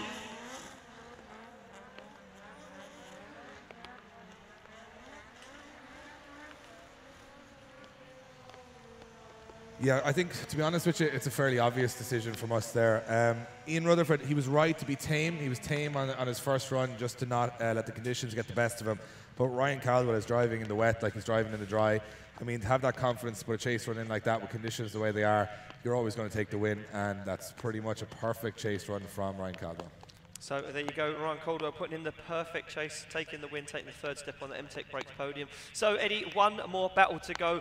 The unbeaten Lee Scott. Right now, to take on our 32nd place qualifier, Damien Wilkinson. This guy turned up today, did his first qualifying run, got a 0, made it happen in the second qualifying run. Yeah, when we say he scraped in, he really scraped in, but since then he has been on it. Can he take down Lee Scott? Can Damien Wilkinson be the man to end the streak? Here we go. Scott into the first corner. Wilkinson behind him. Oh! And a big error from Wilkinson as he struggles to keep at the pace of that E46. Yeah, big error. But here we go, gets back on it now. Can he close the gap through the final sections and try and force a mistake from the ever-consistent Lee Scott, who just looks unfazable at the moment? And you know what? Wilkinson trying everything he can, but after that error, it just didn't fall right for him. And Lee Scott crosses the line as we go to the Samco Sport replay for those of you watching along online at home. And you just see that error, and from that point on, it was an uphill battle for Damien Wilkinson. But what a weekend it has been for him so far. I mean, all the way to the podium. He still has a shot at taking the win here. But he does need a big error from Lee Scott, who doesn't make a whole lot of them. No, exactly, Eddie. You know what? Lee Scott's not the man who really puts a foot wrong, and right now looks unstoppable. Again, unbeaten so far. But could he make an error in this chase? Just one more run left of our Pro-Am Top 32. And then we will crown our round 2 winner. They are off the start line. It's Damien Wilkinson to lead in Lee Scott for the final run of the day. Here we go, these two guys both making the trip over from Northern Ireland this weekend. Both guys really good friends off track. And look at this, a clinic in chase driving from Lee Scott as Wilkinson drops a couple of wheels, but look at the pressure that Lee Scott applies. Door to door the whole way around, backs off for the transition, dives down onto the door of Wilkinson again. And ladies and gentlemen, your two finalists as they head across the line, hit them with a wall of sound, Damien Wilkinson and Lee Scott for the final time today. Wow, what about that from Lee Scott? Unbelievable driving, Eddie. Unbelievable driving, phenomenal drive all day. Eddie, we have a decision from our judges, so I'm going to head down to the M-Tech Brake podium. I'm going to leave you to say a big thank you to our sponsors. It's been a pleasure as always. And from me and Eddie, well, I will see you tomorrow at 11:30 in the morning for pro qualifying. Thank you, Ian, and thank you, ladies and gentlemen, for your support and coming here to Teesside Autodrome for round 2 of the British Drift Championship. We know the weather conditions haven't been in our favour, but we really appreciate you guys sticking around, and so do these drivers.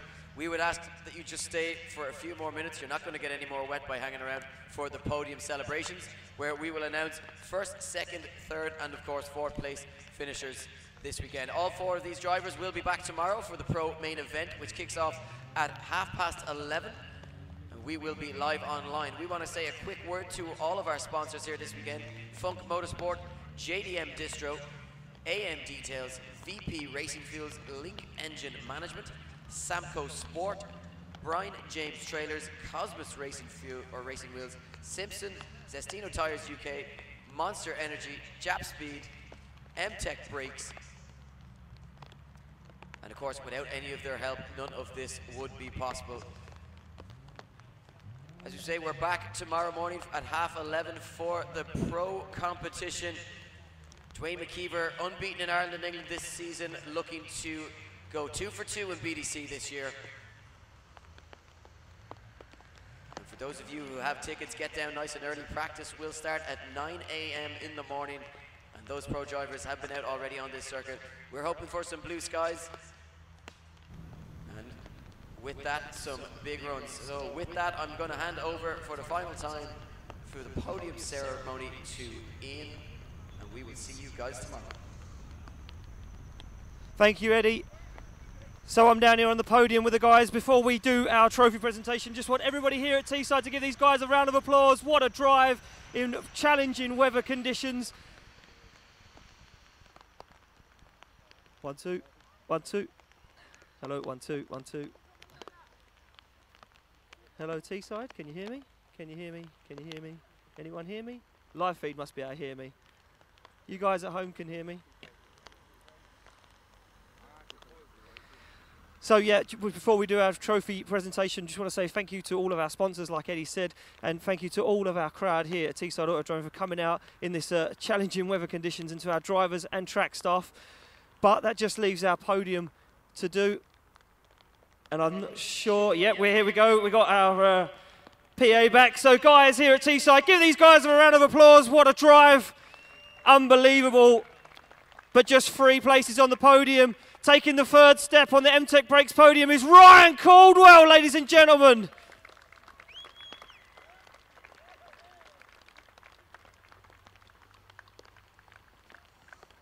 That means taking 2nd step on the podium. Unbelievable drive all the way from the bottom to the top. Damien Wilkinson! That means this guy is completely unbeaten so far in 2018. Raise the roof, Teesside, for Lee Scott!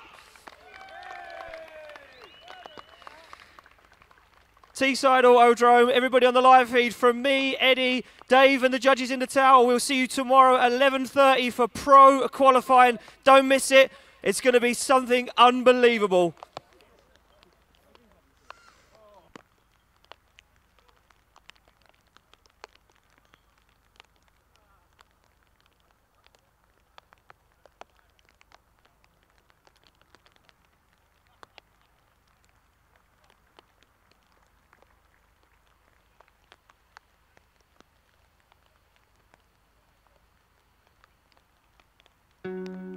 We are Funk Motorsport, your heat management specialists. Based in the UK, we strive for perfection, developing thermal products trusted by professional race teams and drivers worldwide. Performance, protection, reliability.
I've chosen to use VP Racing fuel since I was a teenager racing motocross, which was 21 years ago now.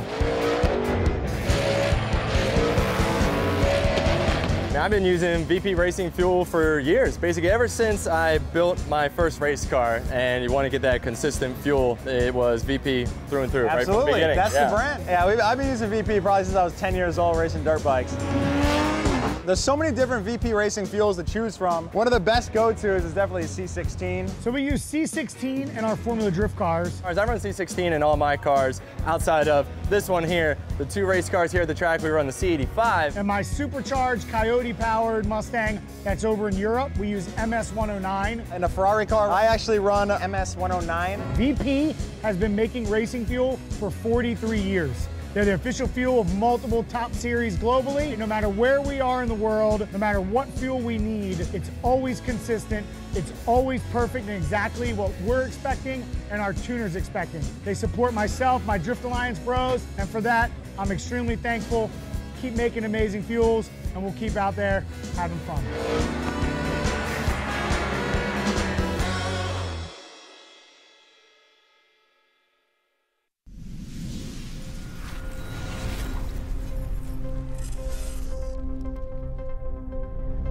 There's a reason that half the paddock, if not more here, runs Samco hose, and that's that nobody wants to be let down by a split water hose or a split boost hose. And with Samco, there's nothing to worry about. With using these hoses, we get the reliability, they never burst, we can just rely on them, and that's all we need. Half of the grid are running Samco hoses in their cars, and there's a reason for that. They're the best in the business. I'm so happy to be running Samco hoses now, because in the past we have run other manufacturers' hoses and we have had the intercooler pipes collapsing, which obviously when you're under massive pressure on track, you have to be fully supportive and reliant on your hoses. So a lot of people ask us over the years, you know, what hoses you run. Personally, I can't think of anything better than Samco. They do what they say on the tin, they work, they don't come loose, they don't fail on you, they don't pop. You can't beat Samco.